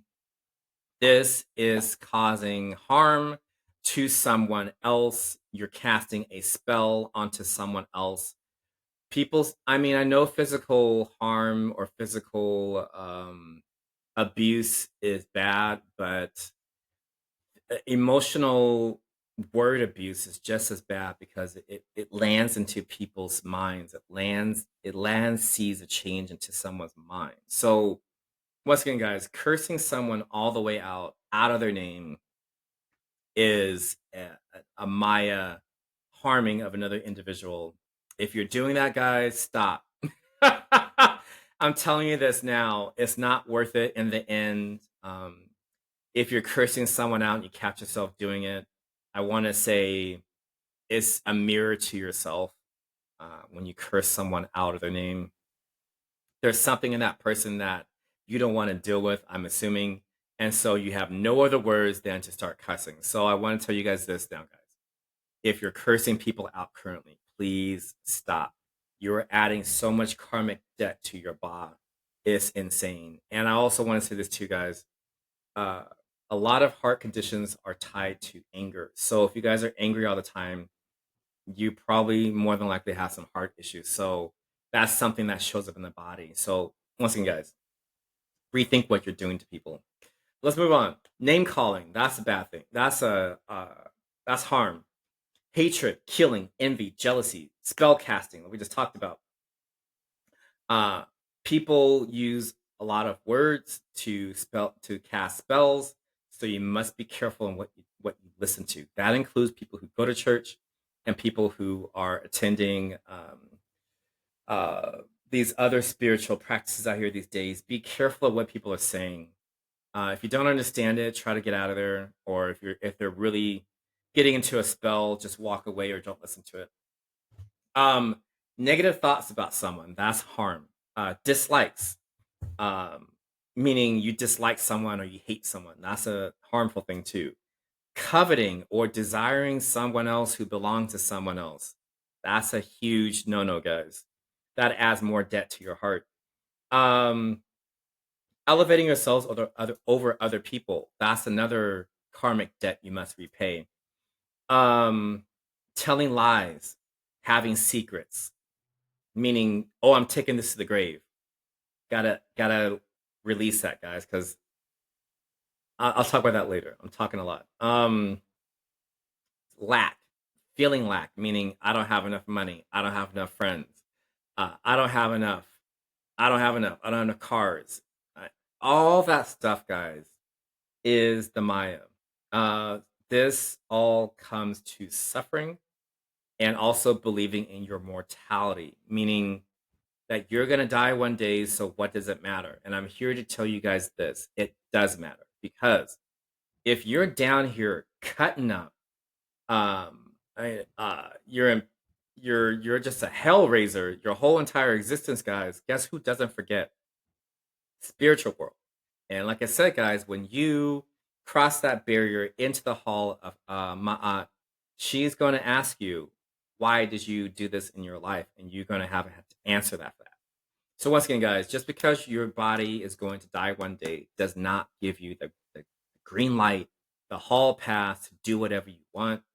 This all has consequences. Whatever you do in this physical world transfers over into the astral world. And like I said, guys, when you pass into the spiritual rainbow world, you're going to have to review your life, and you're going to have to answer for all those questions that they're going to ask you and all those scenes you're going to see. I saw this. The reason why I said, guys, this is a very serious thing. Actions of Brahma. Let's talk about that. Actions of love. This is your heart consciousness is in love. Your heart consciousness is fixed on God or Christ, the Brahman. You're trustful, trustworthy. There's non-attachment. You're kind. You're forgiving. Life's cup is always full, meaning it's always pretty much a great day for you. There's gratitude. There's discernment. There's care. You believe that there's all one. You speak in truth. That's actions of love.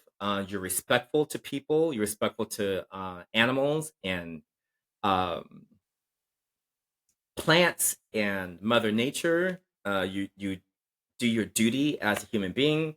You have a positive energy about yourself. Your actualization, meaning you're feeling every emotion. And what I mean by that, guys, is some of us get into this toxic positivity, but I'm here to say it's like yin and yang.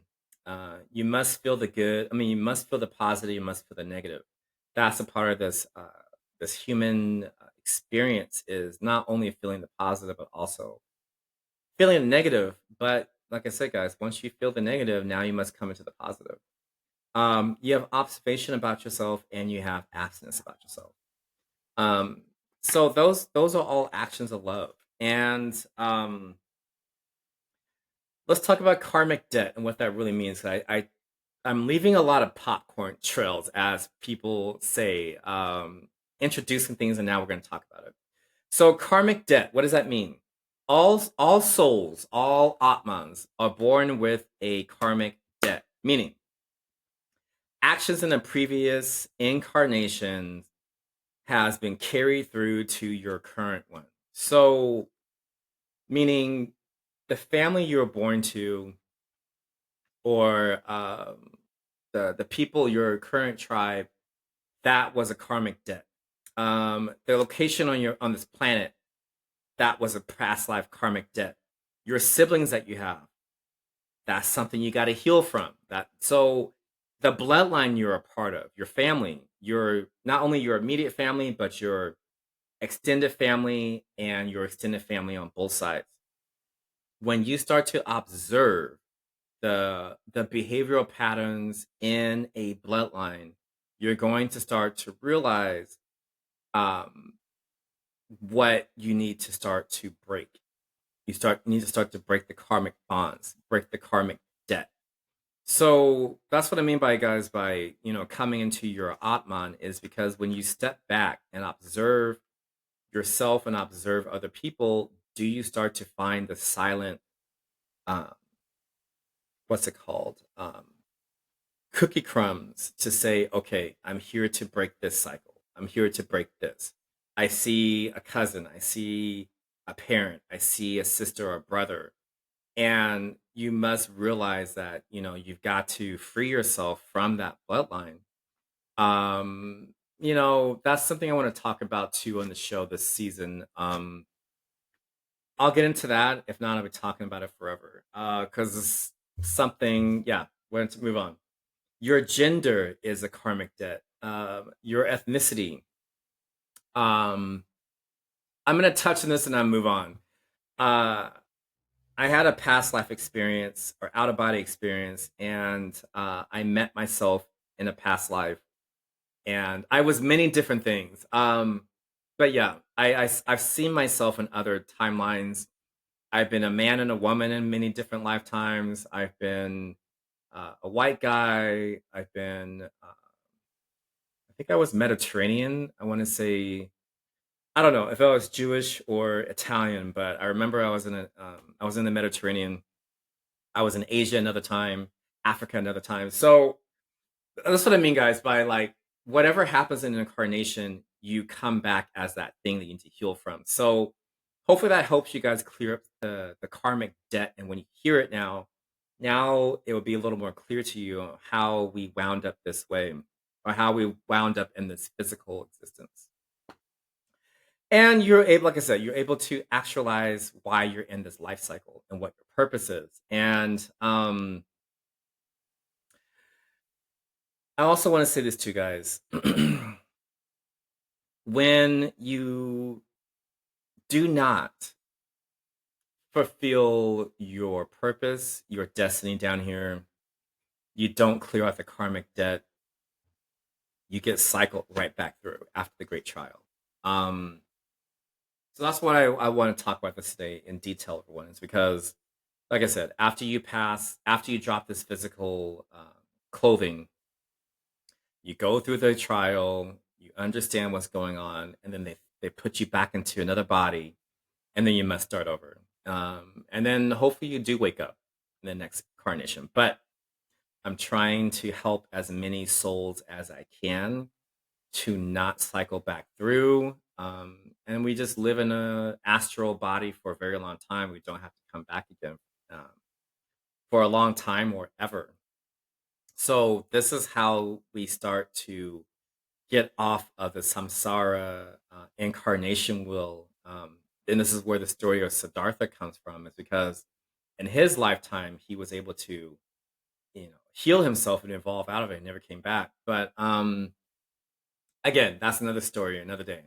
So again, guys, your actions in incarnation are the ties and the bonds that you are born with, and then incarnation. Um, if you guys never heard this before too, there's certain soul contracts that we talk to people on the other side. Like I said, our parents, we knew them on the other side, our sisters and brothers, our cousins that we have, all of these people, If you guys have heard it before, Dolores Cannon talked about it. We come in pods. That's why I said in my second episode is I'm appreciative of my parents is because I realized, we all had a contract together and, they fulfilled something that we all talked about in the spiritual world, that they made me, and I came into their life. They came into my life as human beings. So hopefully that helps you guys understand your family dynamic a little better. And when you start to understand that you knew each other before everyone descended down into avatar form. Um, and I also want to say this, guys. Once a karmic tie or bond is healed, or a contract is healed by someone, the spiritual world releases it. And hopefully this helps you guys understand how people say, "Oh, I'm vibrating higher and higher and higher," is because, like I said, when you finally fulfill your destiny, all of these contracts become null and void. Not only do you guys free yourselves, but you free your family, you free your ancestors, down the bloodline. Those souls finally are able to leave this physical world or that in between world, and they get to play in the astral world, and be free of all this stuff. So again, guys, we're doing a lot more down here in this physical form than anyone understands. Like I said, healing clears out the past, present, and future. If you guys do not, again, clear out your old karmic bonds, your blessings will be blocked. So once again, guys, those of you who are struggling and you feel you're struggling, not only I feel like you should reconnect with your thoughts up here, but also you must start healing the heart. And like I said, guys, releasing these contracts, releasing these binds, because a lot of the time, guys, your blessings are just blocked because the spiritual world is telling you it's time to deal with that situation. It's time to deal with that karma. And it's time to unblock. Because once you guys unblock a blessing, it's like a lottery has been won in your life. You find someone who's more aligned with you for love. You start to find a spiritual core of friends who are more aligned with you. You start to find a new family. I mean, although you do have your physical family still, you still have to be a dutiful uh, son or daughter to your or mom and dad to your family. But like I said, guys, you find a more aligned spiritual family, and there's nothing wrong with that. I want to say that too, guys, because I grapple with this too. It wasn't until I discovered Indian philosophy where I started to really reconnect with my family again. I had to be, and I even told my family this too, that when my uncle James died, I wasn't going to go. But it wasn't until I discovered this philosophy to where I was just like, okay, Al, you still must be a duty. You must be of duty to the family and show up as their son, as Uncle James's, what's it called, nephew. So again, like I said, guys, a lot of this light knowledge has really helped me as a human being to understand that both worlds, I must unite them together in order to be a full physical being, get this full immersive experience down here. So once again, guys, once you start to heal these bonds and binds of karma, you start, like I said, to free the soul.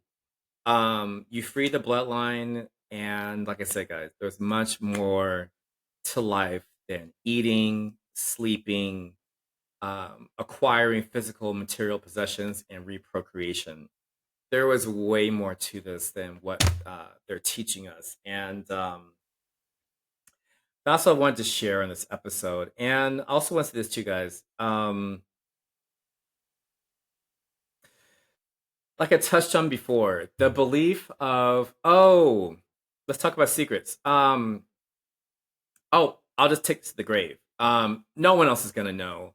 Um, or oh, no one's ever gonna know that secret because I'm gonna die before everyone knows about it. Well, guess what, guys?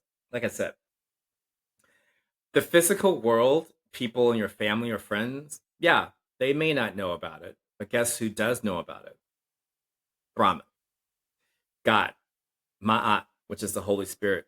They know all about your little secret. And like I said, guys, you're going to be the one to have to answer for that and then start over again and live out that karmic secret. So that's why I said, guys, this stuff is more serious than how it was taught to me or how it was taught to you guys. I don't know you guys' experience with spirituality. If you please comment. Let's do that. If you had a different experience than I did with, that belief of taking things to the grave, please let me know in the comments. I'm very curious to know how other people were taught this. But, how it was taught to me was, hold the secrets in so no one's going to know. But like I said, guys, through this awakening experience, I realized that there's severity in that karmic secret. There is something I will have to answer to in a different form if I don't let that secret out through my human throat chakra. So, uh, those of you who know me or, are friends with me or family, I'm speaking in a lot of truth now. And that's only because I became aware of this karma. And I'm like, I don't want to take things to the grave whenever I do pass out this human form. I want to have the lightest heart I can ever have. So, hopefully to all my friends and family out there, this explains why uh, I'm living in truth and telling truth now. It's a very, like I said, very different experience. Um, yeah. Let's see what else. Like I said, the universe is the receipt keeper. If you guys ever heard that in gay culture, we call it receipts, but in actuality, they're the document holders, meaning every karmic transaction, every karmic action you do is imprinted on the heart. And if you never take the time to heal that receipt and tear it up, it's going to continue to stay on your heart your whole entire life from point of view. So once again, guys, hopefully that helps you guys out to start telling the truth now. It's time to let the truth out so you can heal yourself and lighten your heart. And I also will say this, guys, like I said, it doesn't go away. This stuff doesn't go away. Like I said, the spiritual world are the gatekeepers. Your spirit team, your spirit guides, your guardian angels, Ma'at, the Holy Spirit, Christ, God. The whole network is familiar. They know exactly what you're doing down here, and they also know what you're not doing. Action, inactivity is also just as worse as action, guys. So those of you who are just sitting on stuff and sitting on stuff and sitting on stuff and letting it fester in yourself, letting it fester in your mind, telling you guys today, guys, that inaction is also just as bad as karmic debt because you're not helping people to evolve. You're not helping people with your truth, with your spiritual knowledge to help other beings out. So once again, guys, inactivity is just as bad as activity or action. Or it's just as impactful when you don't use your gifts, when you don't um, be of duty to other beings, when you're not of service to others, and you have all this knowledge and you're not sharing it. So I want to tell you guys that too. That came out of me. I don't know where that came from, but yeah, that's another message too. What does this all equal, guys? This is samsara. If you guys never heard this before, samsara is Sanskrit for wandering through, meaning when you never heal your karmic bonds, your binds, you never apologize to someone, you never actualize your actions to someone, you never pick up the phone, you never shoot an email or text to someone, or maybe you don't talk to your own Atman. You again, guys, you're thrown back on that samsara wheel of wandering. This is how we have wandering souls because they are lost. This is being really a lost soul, guys. So I want you guys to go away from this episode thinking, how can I break the cycle of samsara? How can I break how can I break the karmic incarnation cycle? And jot it down in the journal, guys. Like I said, words are really powerful. Write it down somewhere because, like I said, guys, Your actions, your inactions are all consequences, and it impacts your past life, your future lives, and your current life. And I don't know if I mentioned this before, guys, but I had an out of body experience, and I saw myself as a baby to infancy to childhood to adolescent, preteen, teen, uh, young adult, 30s into my 40s, into my 50s, 60s, 70s. And I was an older guy, but I was still looking the way I do. And the reason why I said is because putting this out there is because I just want to show you guys that once you start to heal your current self, your past self and your future self all become happy. And that my Atman showed me that to let me know that my whole entire lifeline has been healed. It was happy. He was happy. And I need to talk about this in a different episode. But I just want to put that out there, guys, that once you start to heal yourselves, your past, present, and future self starts to have abundant life. And I want to say I am really having a really good abundant life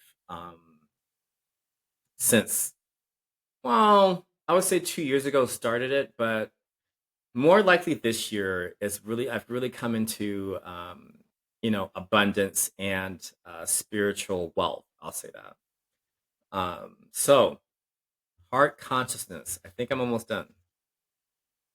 Talk about the heart consciousness. I talked about this in I believe it was Nada. I think it was Nada.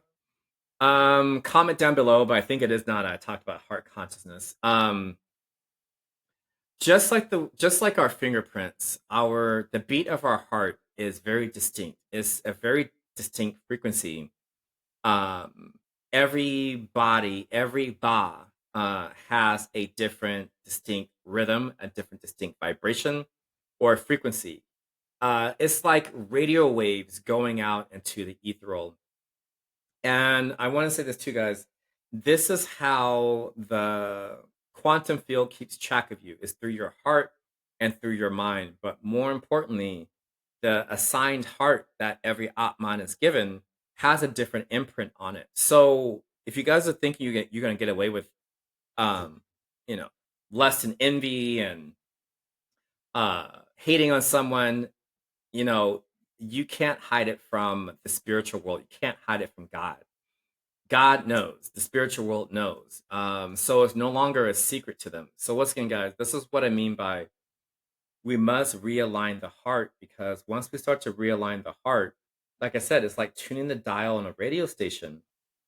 It's because when you start to tune the dial of wealth, you start to tune the dial of abundance, you start to turn the dial of positivity, you start turning the dial of creativity, do you start to find those radio waves? And once it hones in on that frequency, now that channel is coming into you. So this is, guys, again, this is manifestations. Hopefully this helps you guys out.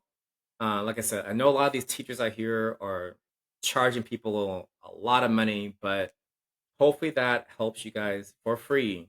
This is my offering to all of you to understand how to manifest.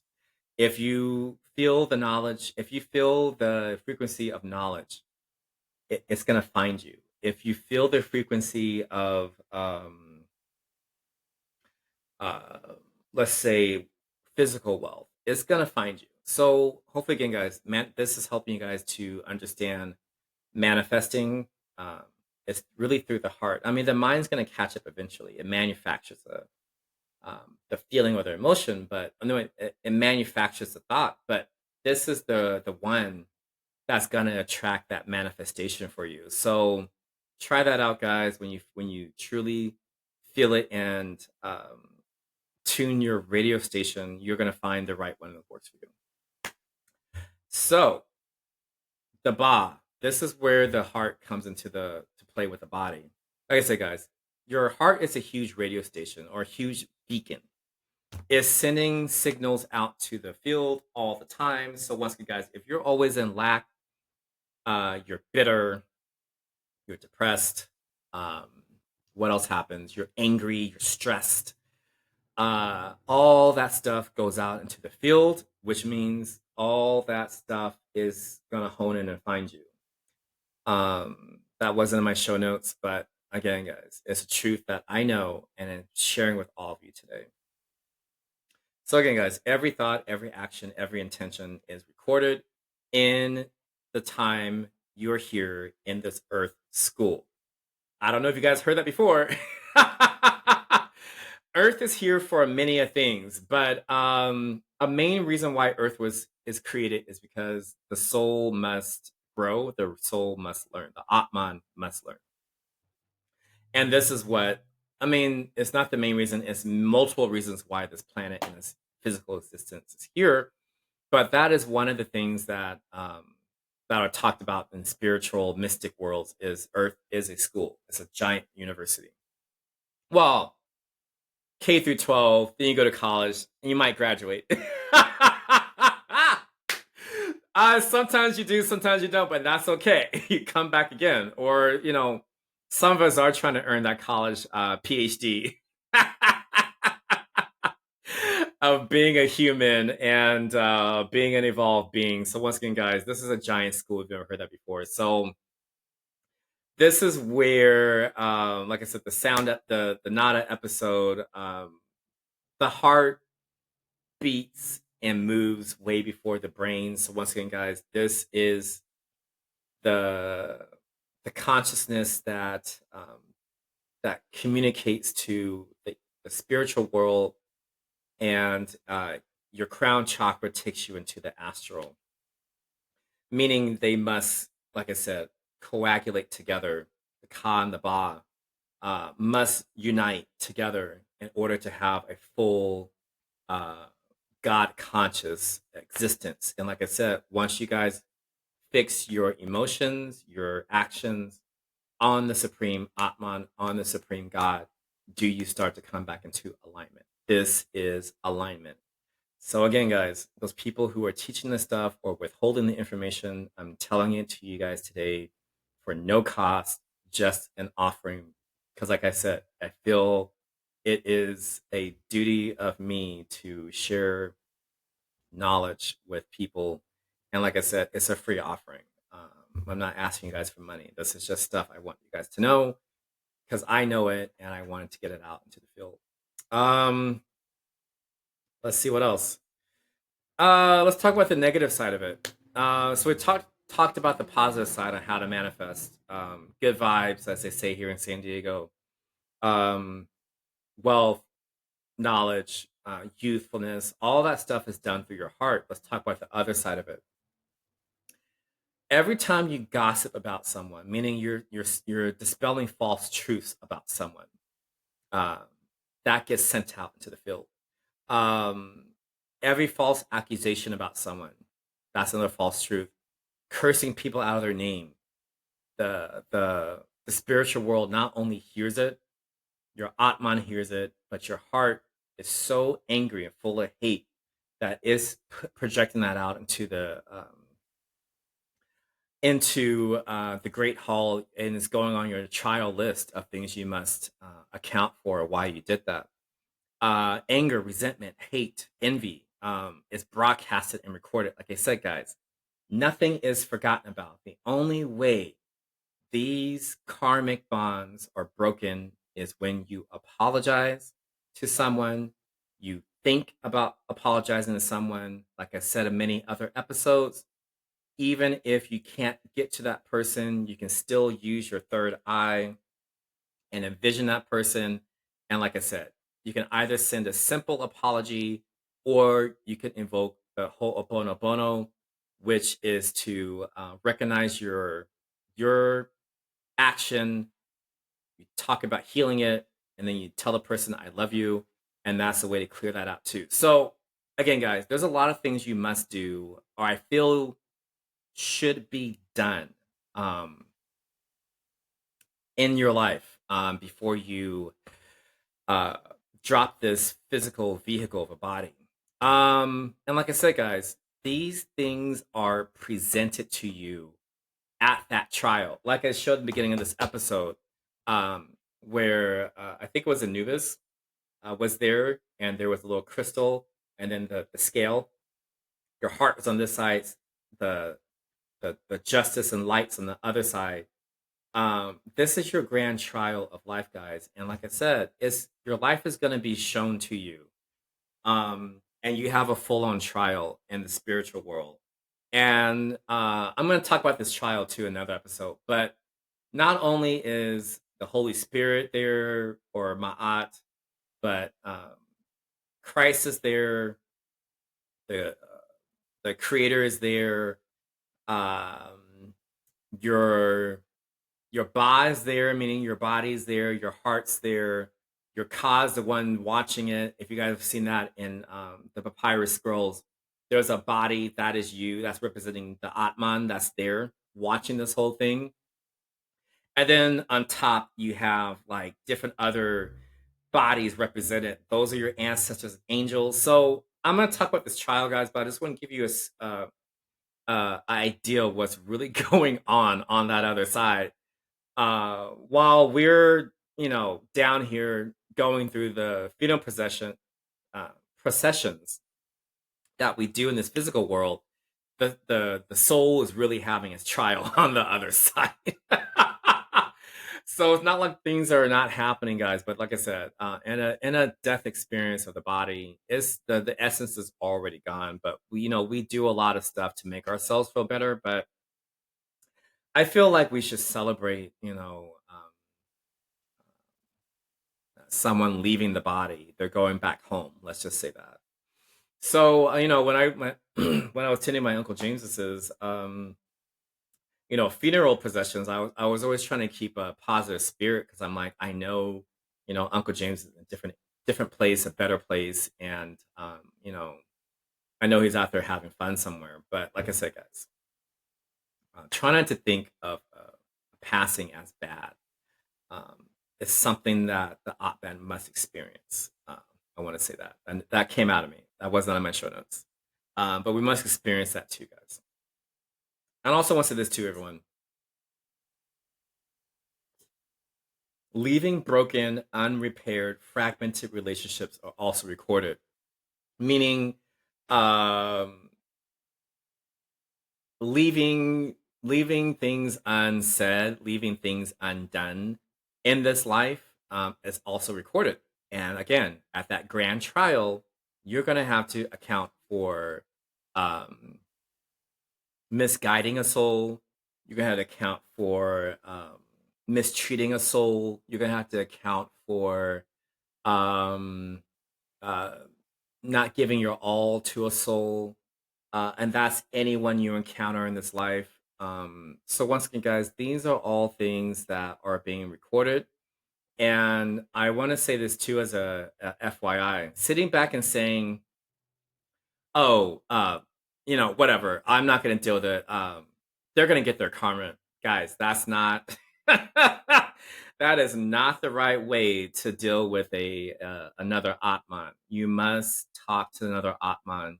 You must be respectful to that atman, and you must talk to them because, like I said, guys, if you have unhealed relationships and fragmented relationships, especially when a person or an atman passes away, you never have the opportunity to talk to them, guys. This is all being recorded. The spiritual stuff, guys, is more serious than again what they're teaching us. So once again, guys, comment down below in the comments on this video. I'm really curious about everyone's experience uh with religions and spirituality. So just share in the comments how you guys feel about karma and stuff like that.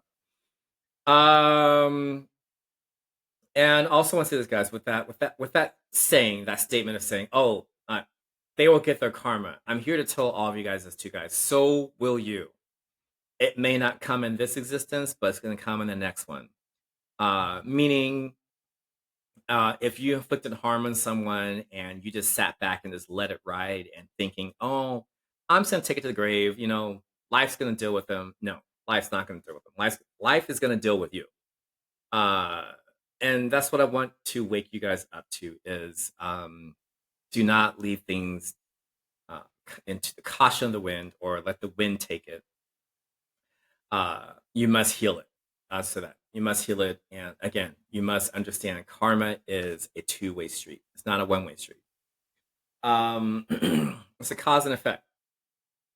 And I also want to review the laws of causation. It says it's a governing action and its effect in the physical and psychological plane. Meaning, like I said, guys, a cause and effect in karma not only affects this physical world, but it affects the quantum field, it affects the psyche mind, and it affects the higher dimensions. So, again, guys, this stuff, like I said, it's really serious. This is not anything to play with when it comes to karma and action and inaction of your existence. Earth School, let's talk about it. We just did Earth School. I'm introducing today, guys. Earth is here as a school for us, meaning the Atman is a student in this incarnation, meaning we're always learning. Um, for people to get to a point in their life to say, "Oh, I've learned everything I can," I'm going to tell you, no. You have not. And I have experienced it, and maybe other people have experienced it before too. Every time I said, "Oh, I've seen it all," or "I know it all," guess what?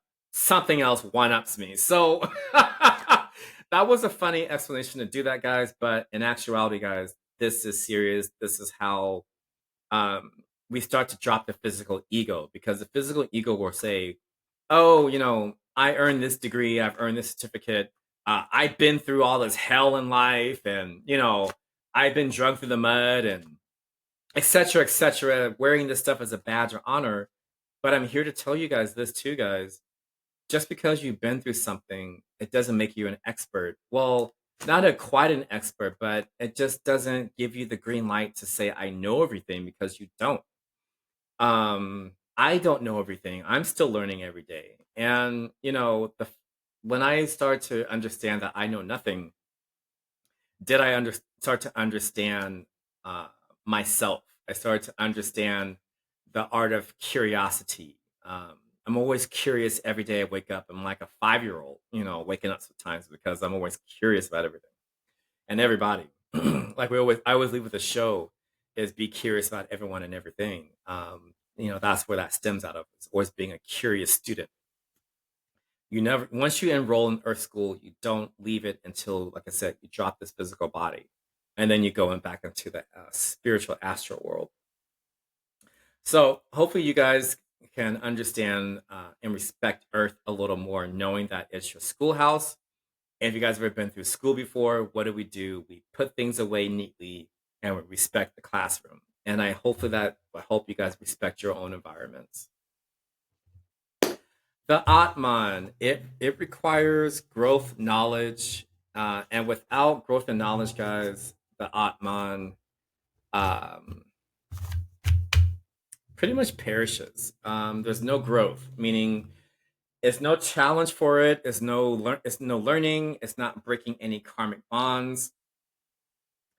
Uh, this is how a physical ego can stifle the growth of the Atman. It's because if you're so strong and I know everything, I know what to do, I can do it. Um, uh, what else happens when we are in the way? I have to do this because if I don't do it, no one else will. Guys, I'm telling you now, drop all that, because you're blocking your own spiritual growth. You're blocking your own Atman's destiny when you are clenching on to the seat of the driver's wheel. You're not giving your Atman um, the growth it requires in this existence. And I'm gonna say this too, guys. When the physical ego is blocking the Atman wants to leave the body, meaning it's ready to change his clothes. And like we talked about before, guys, and in this previous in this episode, is the Atman, if it's not getting what it requires, like I said, it will go back to the spiritual mall and get new clothes, meaning it's going to, instead of infusing its youthful essence into the body, the Atman is going to start infusing an old, worn out essence into the body, meaning this fire is going to start letting this body fizzle out. You're going to start having a lot of ailments. You're going to start getting more immobile. The physical body is going to start shutting down, and that's a signal to you guys that your Atman is ready to leave the body. So once again, guys, if you are not giving the Atman what it needs, is again, your physical body is going to start shutting down, and sometimes it shuts down really fast, depending on the karmic bonds that you are carrying. And like I said, guys, if you're not waking yourself up to your destiny, you're not talking to your Atman. You're not talking to the dweller within. You're never going to realize what it requires. I figured out what mine requires, and we're living a really beautiful life. But for those of you who are still fixated on having, the best clothes and, uh, you know, best girlfriends and, having the hottest body in your bed at night, you guys, you're never going to wake up. Your Atman's going to want to leave. So, and we don't want to do that, guys. We don't want your Atman to leave before it's time, because, like I said, if your Atman leaves before it's time, you're um, and it moves on to another vessel. Not only are you carrying a lot of karmic debt to the trial of life, you're also carrying not trauma bonds. You're also carrying karmic bonds into your next life. So you'll have more debt to clear out. And like I said, if you never clear it out in the other life, guess what, guys? You're back on that some sorrow wheel, and you're back in another body, and again, you have more karmic debt.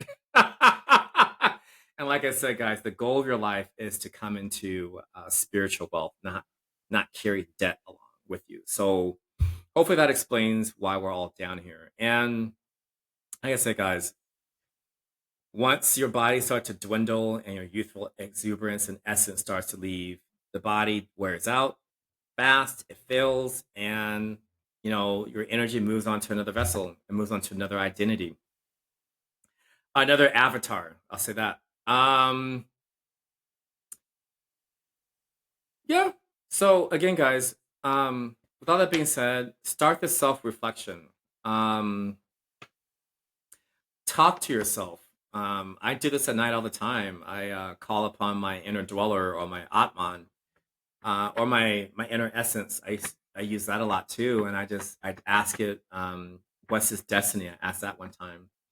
I asked it, why is it here? Why are we here? Another couple nights, I asked it, what is it looking for? What are we looking for? Why? What's your destiny?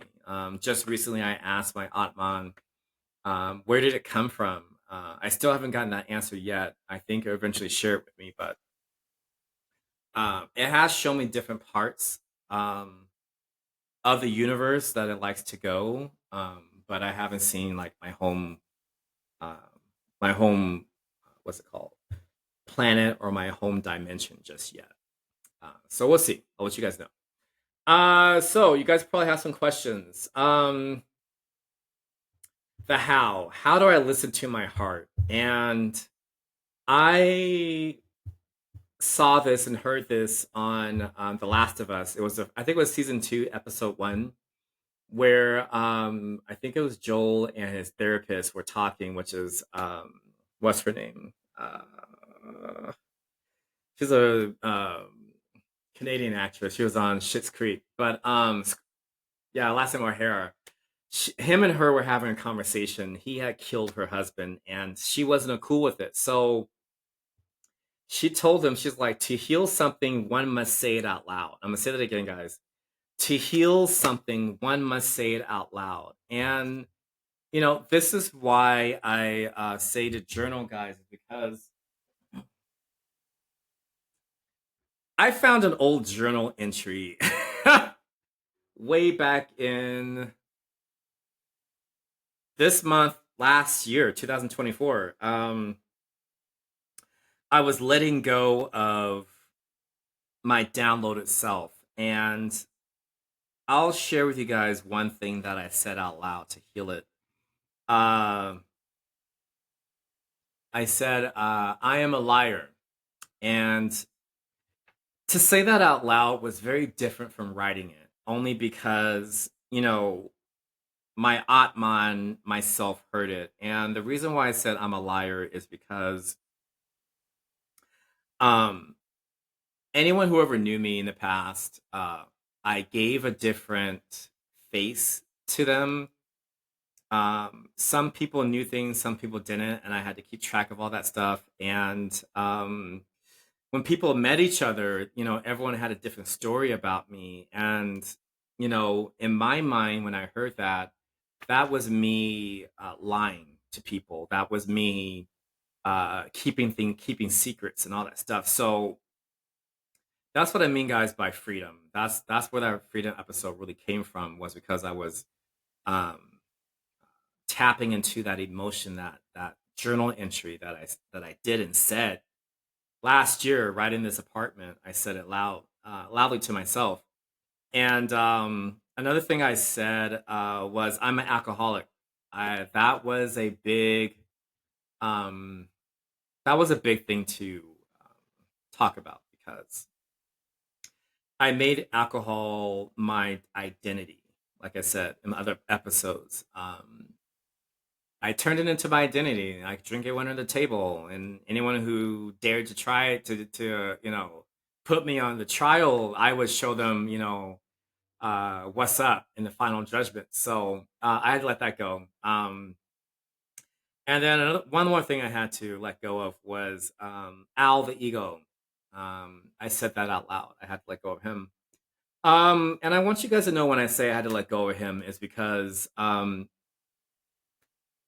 he is the avatar that I'm in this experience. But the reason why I had to grapple with it is because he is a part of me, I'm a part of him. And in this incarnation, I am breaking a lot of karmic bonds and binds of many people in my life. Everyone came into my life for a reason, a karmic healing. And I feel better about being Al now, because I realize that he is something that I need, and is he needs me all at the same time. Sorry, guys, that was can't believe that came out on camera. That was my Atman talking. Um, so that's that. So you guys journal yourselves. Think of things that you can heal out of, and like I said, guys, write it. Get somewhere quiet. Like I said, in my apartment, I was here uh, and journal entering that into my journal, and I said it out loud. If you guys can't get alone somewhere, go in the park. Nature is a great way to get the word out that you're sorry, or you're letting go of something. Go on a hike, go to the beach where no one can hear you. Go somewhere quiet, your car. That's another great place to go. Go somewhere where you can shout this to the universe. And like I said, guys, our human throat chakras are so potent that they're going to hear you. You're going to hear yourself. But again, guys, you must get out there and say these things out loud in order to heal it. And I also want to say this too, guys. Not only must you um, do it yourself solo, but anyone that you've harmed, anyone that you felt you have wrongfully accused of, lied on, you said a bad spell, you wish them, what's it called, harm, you must talk with them, you must talk it out. And what I mean by talking it out, guys, sometimes things do get fiery, I'm gonna say, please do not do that to people. Like I said, guys, you're still talking to another divine Atman. But please, if you do catch yourself getting irate and raising your voice, tell the person, I need a little more time. Can we talk about this again? And respectfully decline out the conversation, and you actualize what you just said, and then call that person again and see if they want to talk. But once again, guys, do not scream at someone. Like I said, guys, you're not respecting another Atman. You're not respecting another essence. You're not respecting God. If you're screaming at another being. My Atman keeps coming out. I don't know why. The throat chakra, guys. Like I said, the Vishuddha. That is your truth, your expression of truth, your throat. This, like I said, guys, I have a huge Adam's apple. You can see it. Your communication, your words vibrate, and it's very impactful out there. So once again, guys, use your throat. So, start your own review, guys. What does that mean? Observe your behaviors. Step back and observe yourself. If you're shouting at someone, why? Ask yourself, what am I doing? If you're clapping in someone's face, ask yourself, why are you doing that? How'd you learn that behavior? If you're pointing at someone while you're having a discussion, catch yourself. Why is your body?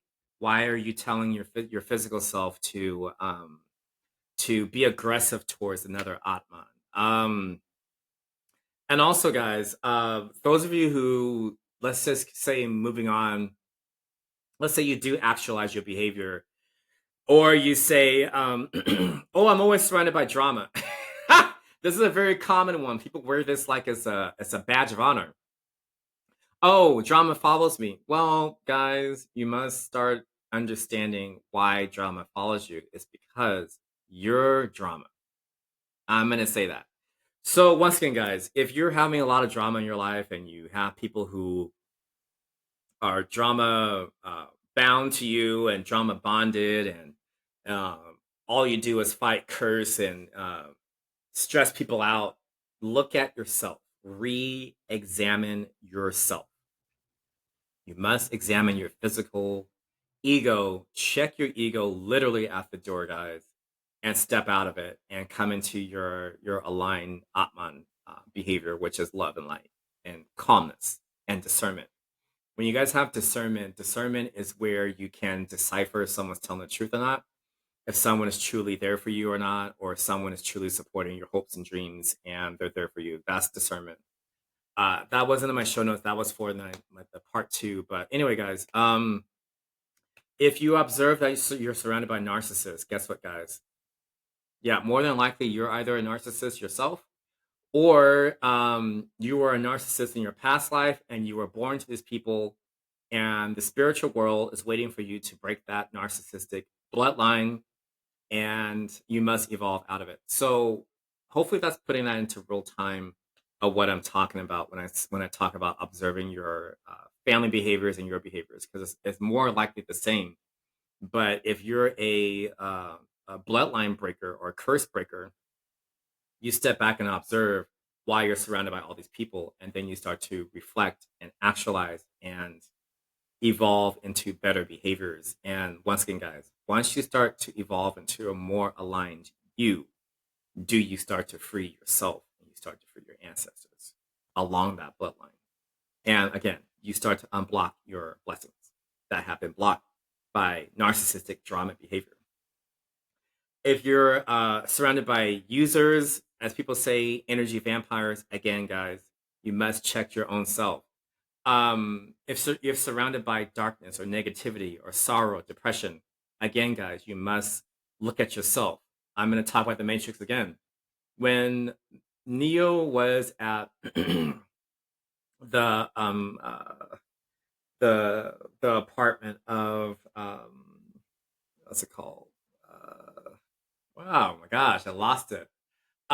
He was talking to the boy with the spoons, and the boy with the spoon told him, uh, "Do not try to bend the spoon. That's impossible. But when you start to realize that there is no spoon, then you realize it's yourself bending and flexing." So once again, guys, this is coming back to uh, uh, knowing that when you realize there is no spoon, there is no darkness or whatever it is, then you start to realize you're the one that's bending and flexing, or you start to realize that you're the narcissist as well, or you're the energy vampire as well, and then you start to catch yourself and start evolving into um, a higher vibration, a higher alignment. Um, and so, getting it. Hopefully that helps you guys out with what I'm talking about. And I'm gonna move on because there's so much more to talk about. The Oracle, that's it. When he was at the Oracle's house, I don't know why I just turned around and boom, there it is. Yeah, he was at the Oracle's house talking that board spoon. So once again, guys, there is no spoon. Have no fear. You start to realize the truth. Once you start to realize the truth, then you start to realize that you can be a evolved being, evolved outcome. And I'm going to talk about Carl Rogers a little bit to bring this out of ancient Egypt and ancient India. Carl Rogers, he was the Western, let's say, grandfather of a philosophy school of thought titled Self Actualization. And I came into self actualization when I was taking a lot of psychology classes in college. Um, well, like College 101, then I started to go into the more advanced studies of it because I wanted to be a child development teacher. And Carl Rogers was one of the um, real only philosophers that I really gravitated to because I think it was back in when I was back in 99 or 2000. I know. We've been around for a while, but yeah, back in my 19 or 20 years, 99, 2000, did I gravitate to his theory that people are inherently good and have a natural tendency to improve and achieve their own full potential through self actualization. And that is what Carl said scientifically that people, again, guys, are inherently good, like I talked about in my religion and faith episode, that we are inherently born good. And speaking of the Atman, guys, we, again, when we come out of our mothers, we are balanced between truth and light and this physical world. There's no distinction between the two. But again, guys, his theory supports uh, what the spiritual world's been telling us for centuries. His theory helps us to observe, like I said, our own behaviors without judgment. That's a big thing, guys. Observing yourself without judgment, meaning don't think because you're observing your behaviors that you're going to hell or you're going to heaven or this is wrong to do. This is a non-judgmental theory. It's a very gentle way to observe yourself. And like I said, guys, when you start to catch yourself in these things and you start to catch yourself in behaviors, it's such a gentle way to say, huh, why is that? Why did I call that person that? Or why did I curse that person? Why did I say those bad things to that person? And then, like I said, guys, try not to trace it back to its origins, like my teacher just told us in yin training over the weekend, but just feel it, just be with it. And then, like I said, guys, that's a gentler way to catch yourself as observing your behaviors.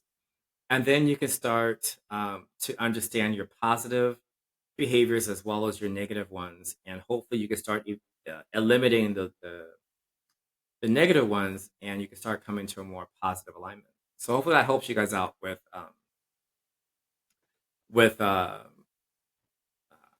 self actualization through the Western way of thinking about it. And also, want to say, guys, what does this mean? Sharing Carl Rogers. What does this mean with this saying? Carl Rogers is saying it without saying it. Like I said, your astral self is inherently good. Um, and it always tries to self correct itself. Meaning, guys, when you are going through a situation in life, you have a choice to either say that or hold back and try different words. Well, guys, when you're living in Maya or you're living in a limitation, you choose the negative way. But if you're in the Atman, your consciousness is fixed on the Supreme Lord.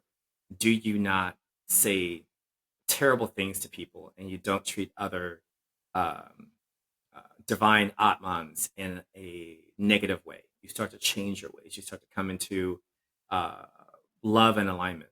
So hopefully this is supporting this alignment material.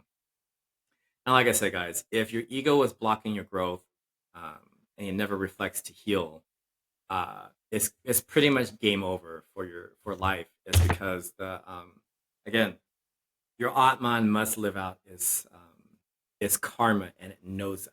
And like I said, if you're such a strong physical ego, you're going to block your own blessings. You're going to block your own Atman, and it's going to leave your body and find another uh, identity, another uh, garment to don, and so it can live out its existence again. So hopefully that helps you guys out again through, like I said, Western thought. We're bringing it out of the East and we brought it into the West with Carl Rogers. And yeah, I think that's what I want to say about that. So this is all I want to say. I can't believe I've been talking for 2 hours and 30 minutes. I wasn't expecting to talk that long. Um, so what am I saying with all this, guys? Um,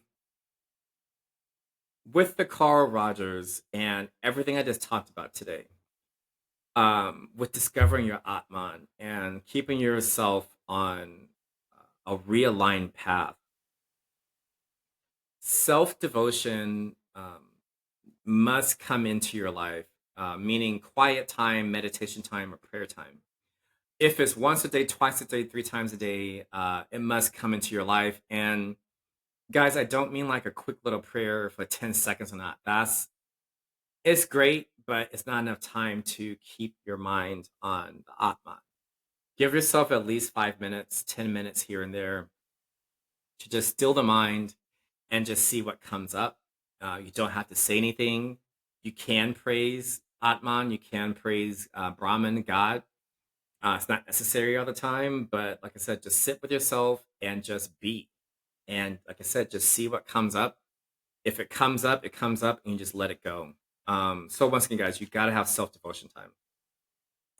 And when I was putting this together, and I've gotten this a lot too from a lot of people, they say, "Well, Al, I don't have time to sit around and meditate and sit in, a mudra and and pray and all that, eat, pray, love." I'm like, yes, you do. There's time, and I'm going to tell you guys why there's time. Especially in this modern world, we spend a lot of time on um, Facebook, Instagram, TikTok, OnlyFans, and that time you guys are just senselessly scrolling. Guess what you can be doing?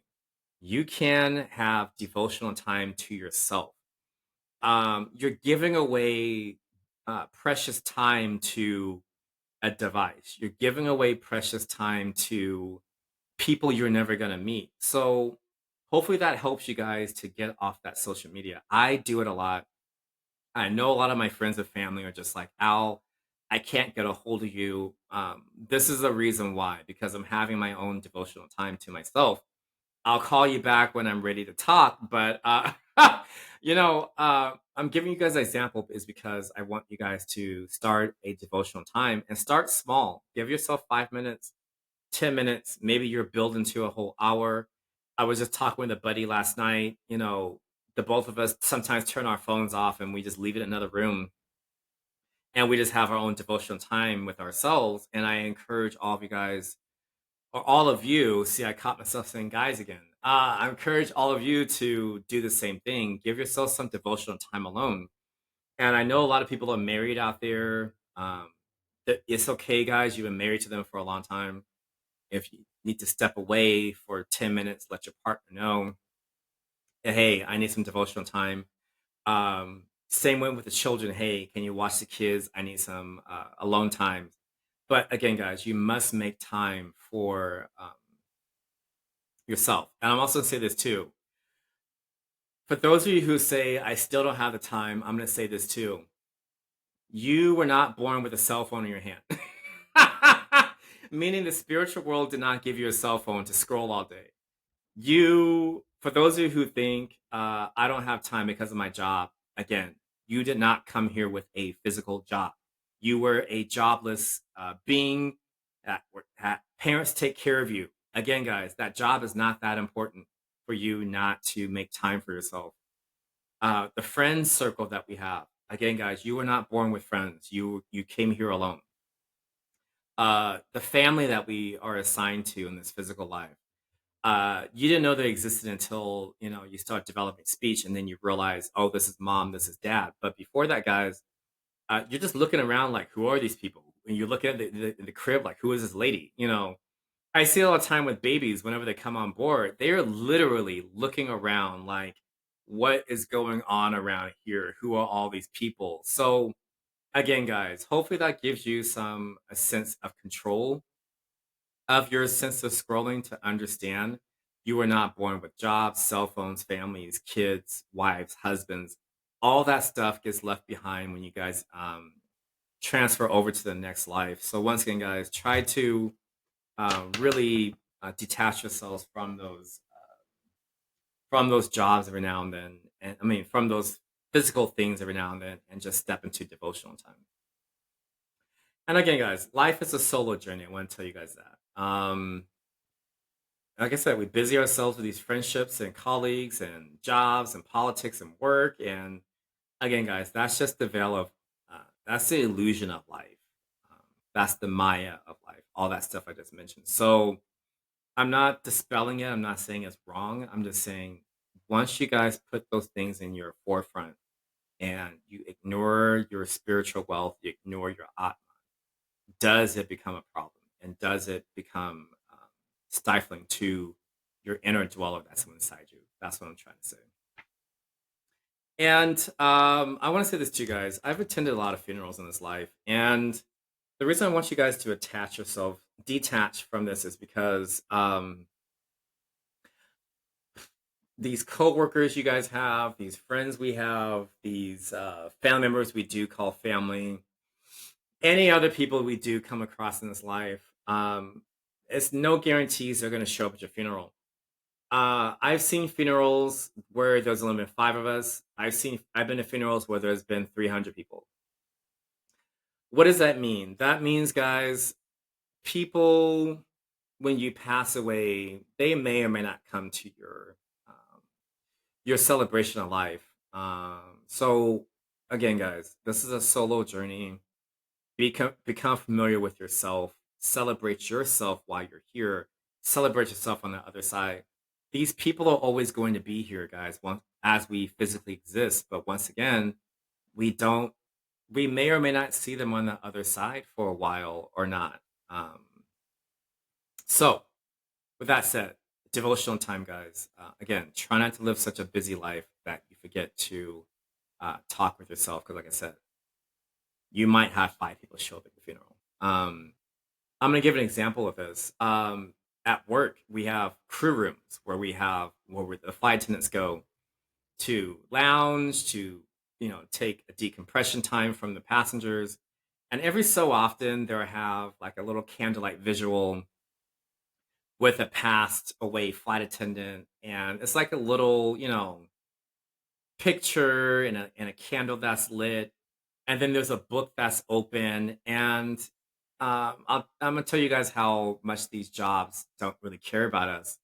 It's always tucked away in the corner, and you might get 10 signatures on it that people they impact in their life. What I'm trying to say this to you guys is, people are so busy living their own lives that they don't take the time to look at that visual, or take the time to attend that funeral procession, because they're so busy with their lives. Oh, I don't have time, or they don't want to know that person. But again, guys, I want you to understand that these jobs, these people on social media, um, could really care less about us. They Once we pass away from the physical body, we're no longer useful. They go find someone younger and cheaper to replace us. So once again, guys, do the best you can to make time for yourselves, and do not get so wrapped up in what you're doing that you don't have time. Like I said, it's game over. So to wrap up this episode, because I've been talking for a long time, um, ask your Atman, what is this destiny? Um, and I want to say this too, guys. This came from uh the autobiography of a yogi. I'm currently reading that. I'm almost done with it, so I might book review it. Um, Yogananda said, "The one who practices a a scapula on the behalf of dissection will know the expansion of the universe." Meaning, one who slices its identity open and starts dissecting it out. Do you start to understand yourself, and you start to understand the knowledge of yourself? That's what I took away from it. Maybe you got a different thing. Share it in the notes. And also want to ask you guys too: are you ready to meet your faceless, formless self? Some of us are afraid of it. Like I said, we always see this, but when we actually meet our physical, formless self, it's going to be a. I'm going to share my experience. It startles you at first when you finally see yourself without this clothing. It's very different. It looks right back at you. It looks kind of like you. Like I said, you just don't have the eyes and nose and the mouth, but everything else looks pretty much the same as you. So um, yeah, try to meet your faceless and formless self. That is your true essence. Um, I also want to say this too, guys.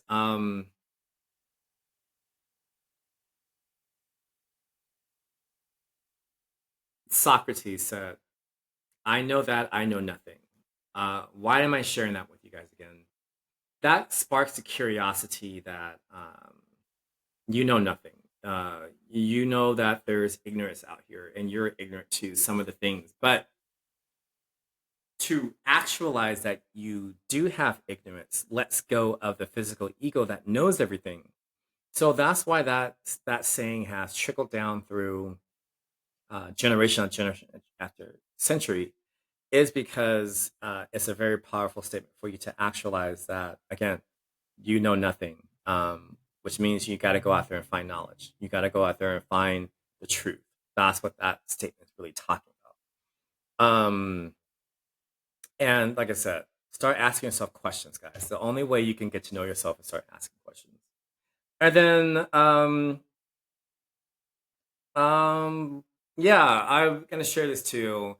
I'm a spiritual Atman that has experienced. I've had experiences on the other side. A lot of things have been shown to me. The reason why I'm sharing it with all of you guys today, and this really all just has been uh, shown to me over the last 5 months. It's been a very intense 5 months for me. But like I said, guys, I've seen a lot of stuff, a lot of wild stuff going on out there in the astral world. So every time I came back from the astral world, I came back with um, another gift. I'll say that. So I don't know. Maybe that's why the show feels a little differently for me. Maybe it feels a little different for you guys, how I'm talking to you. If again, if you guys feel a difference or a shift in the energy on the show, let me know if it's good or bad. I'll do the best I can to improve things. But to answer that question, to expand on that, guys, every time I did go and see beings and other people who knew my Atman, I realized that we're solo travelers. I mean, I ran into other beings, but for the most part, my travels were solo. I was going here and there on my own. And then I encounter other beings, but for the most part, guys, it's really a solo journey.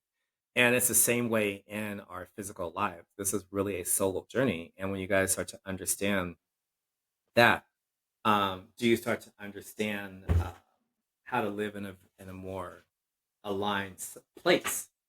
And with that being said, everyone, get to know thyself. That is your main purpose on this planet. So those of you guys who think you don't have purpose, you do have purpose. And I'm telling you today, your purpose is to get to know yourself. And I also want to say this too, guys. Another quote from The Alchemist. Uh, a, f- a yogi friend of mine. She's borrowing the book, but she's gonna return it. But anyway, I would show the book today, but I can't because she's borrowing it. She's reading it right now. But I want to leave you guys with a few quotes. The first one is to realize one's destiny is a person's only obligation. Meaning, like I said, guys, in my last episode, your obligation down here is to get to know yourself. Yes, relationships are great. Love is great. Um, Family are great. Um, Having kids are great. Having fur babies or little ones or little furry ones, they're great too, guys. But again, your obligation in life is to realize your destiny. And when you don't realize that destiny, um, does your Atman want to leave? So don't make your Atman leave faster than it needs to, guys. And I want to leave you guys with one last quote from the Bhagavad Gita. In the Bhagavad, and then the quote from Sri Krishna says, "He knows bliss in the Atman and wants nothing else. Cravings torment the heart. He renounces cravings. I call him illuminated." What that means, guys, is once you find bliss in the Atman, you don't want for any more material possessions. The cravings of this, the cravings of the fruit of this physical life torments the heart. Like I said, guys, it burdens the heart. That's what that saying is saying. So when you stop the craving of these, you know, of people, relationships, bodies, food, the next greatest thing, lust, envy, when you stop the cravings of all that, you stop the torment, you stop the suffering of the heart. And like I said, when you start to renounce those cravings, meaning you actualize why or where those cravings came from, now you can start detaching yourself from those cravings. And then that's why Sri Krishna or Christ said, I call him illuminated. So that's the show, guys. Come into illumination, come into alignment. I'll be back with part two. And I know the show was long. I said it wasn't gonna be long, but it became long. Only because I needed to talk about, or we needed to talk about all of this so we can talk about the trial. And the trial is going to be in depth. I've written half of the show already, but we're really going to dive into what that trial is talking about. So, guys, welcome back to Divine Lux Soul. Thank you for paying attention. I hope you guys watch this to its entirety. Break it up if you need to. Like I said, guys, I would like more feedback in the comments. I know a lot of you guys, I don't know, or maybe I can't see them. I don't know, but I never see any comments or likes. So, once again, guys, like, subscribe, tell other people about the channel. There's so much I want to share with a lot of people. And like I said, guys, I realize that part of my destiny is sharing my knowledge. So, and it's a free offering. So that's that. And always on the Divine Lux Soul podcast, be curious about yourself and be curious about others, and keep living these beautiful existences, guys, and come into illumination. Have a great day. I'll be back in about 2 weeks. This was a lot to talk about. So once again, guys, namaste. Thank you so much for paying attention and listening. And I'll talk to you guys again on another episode of the Divine Lux Soul podcast.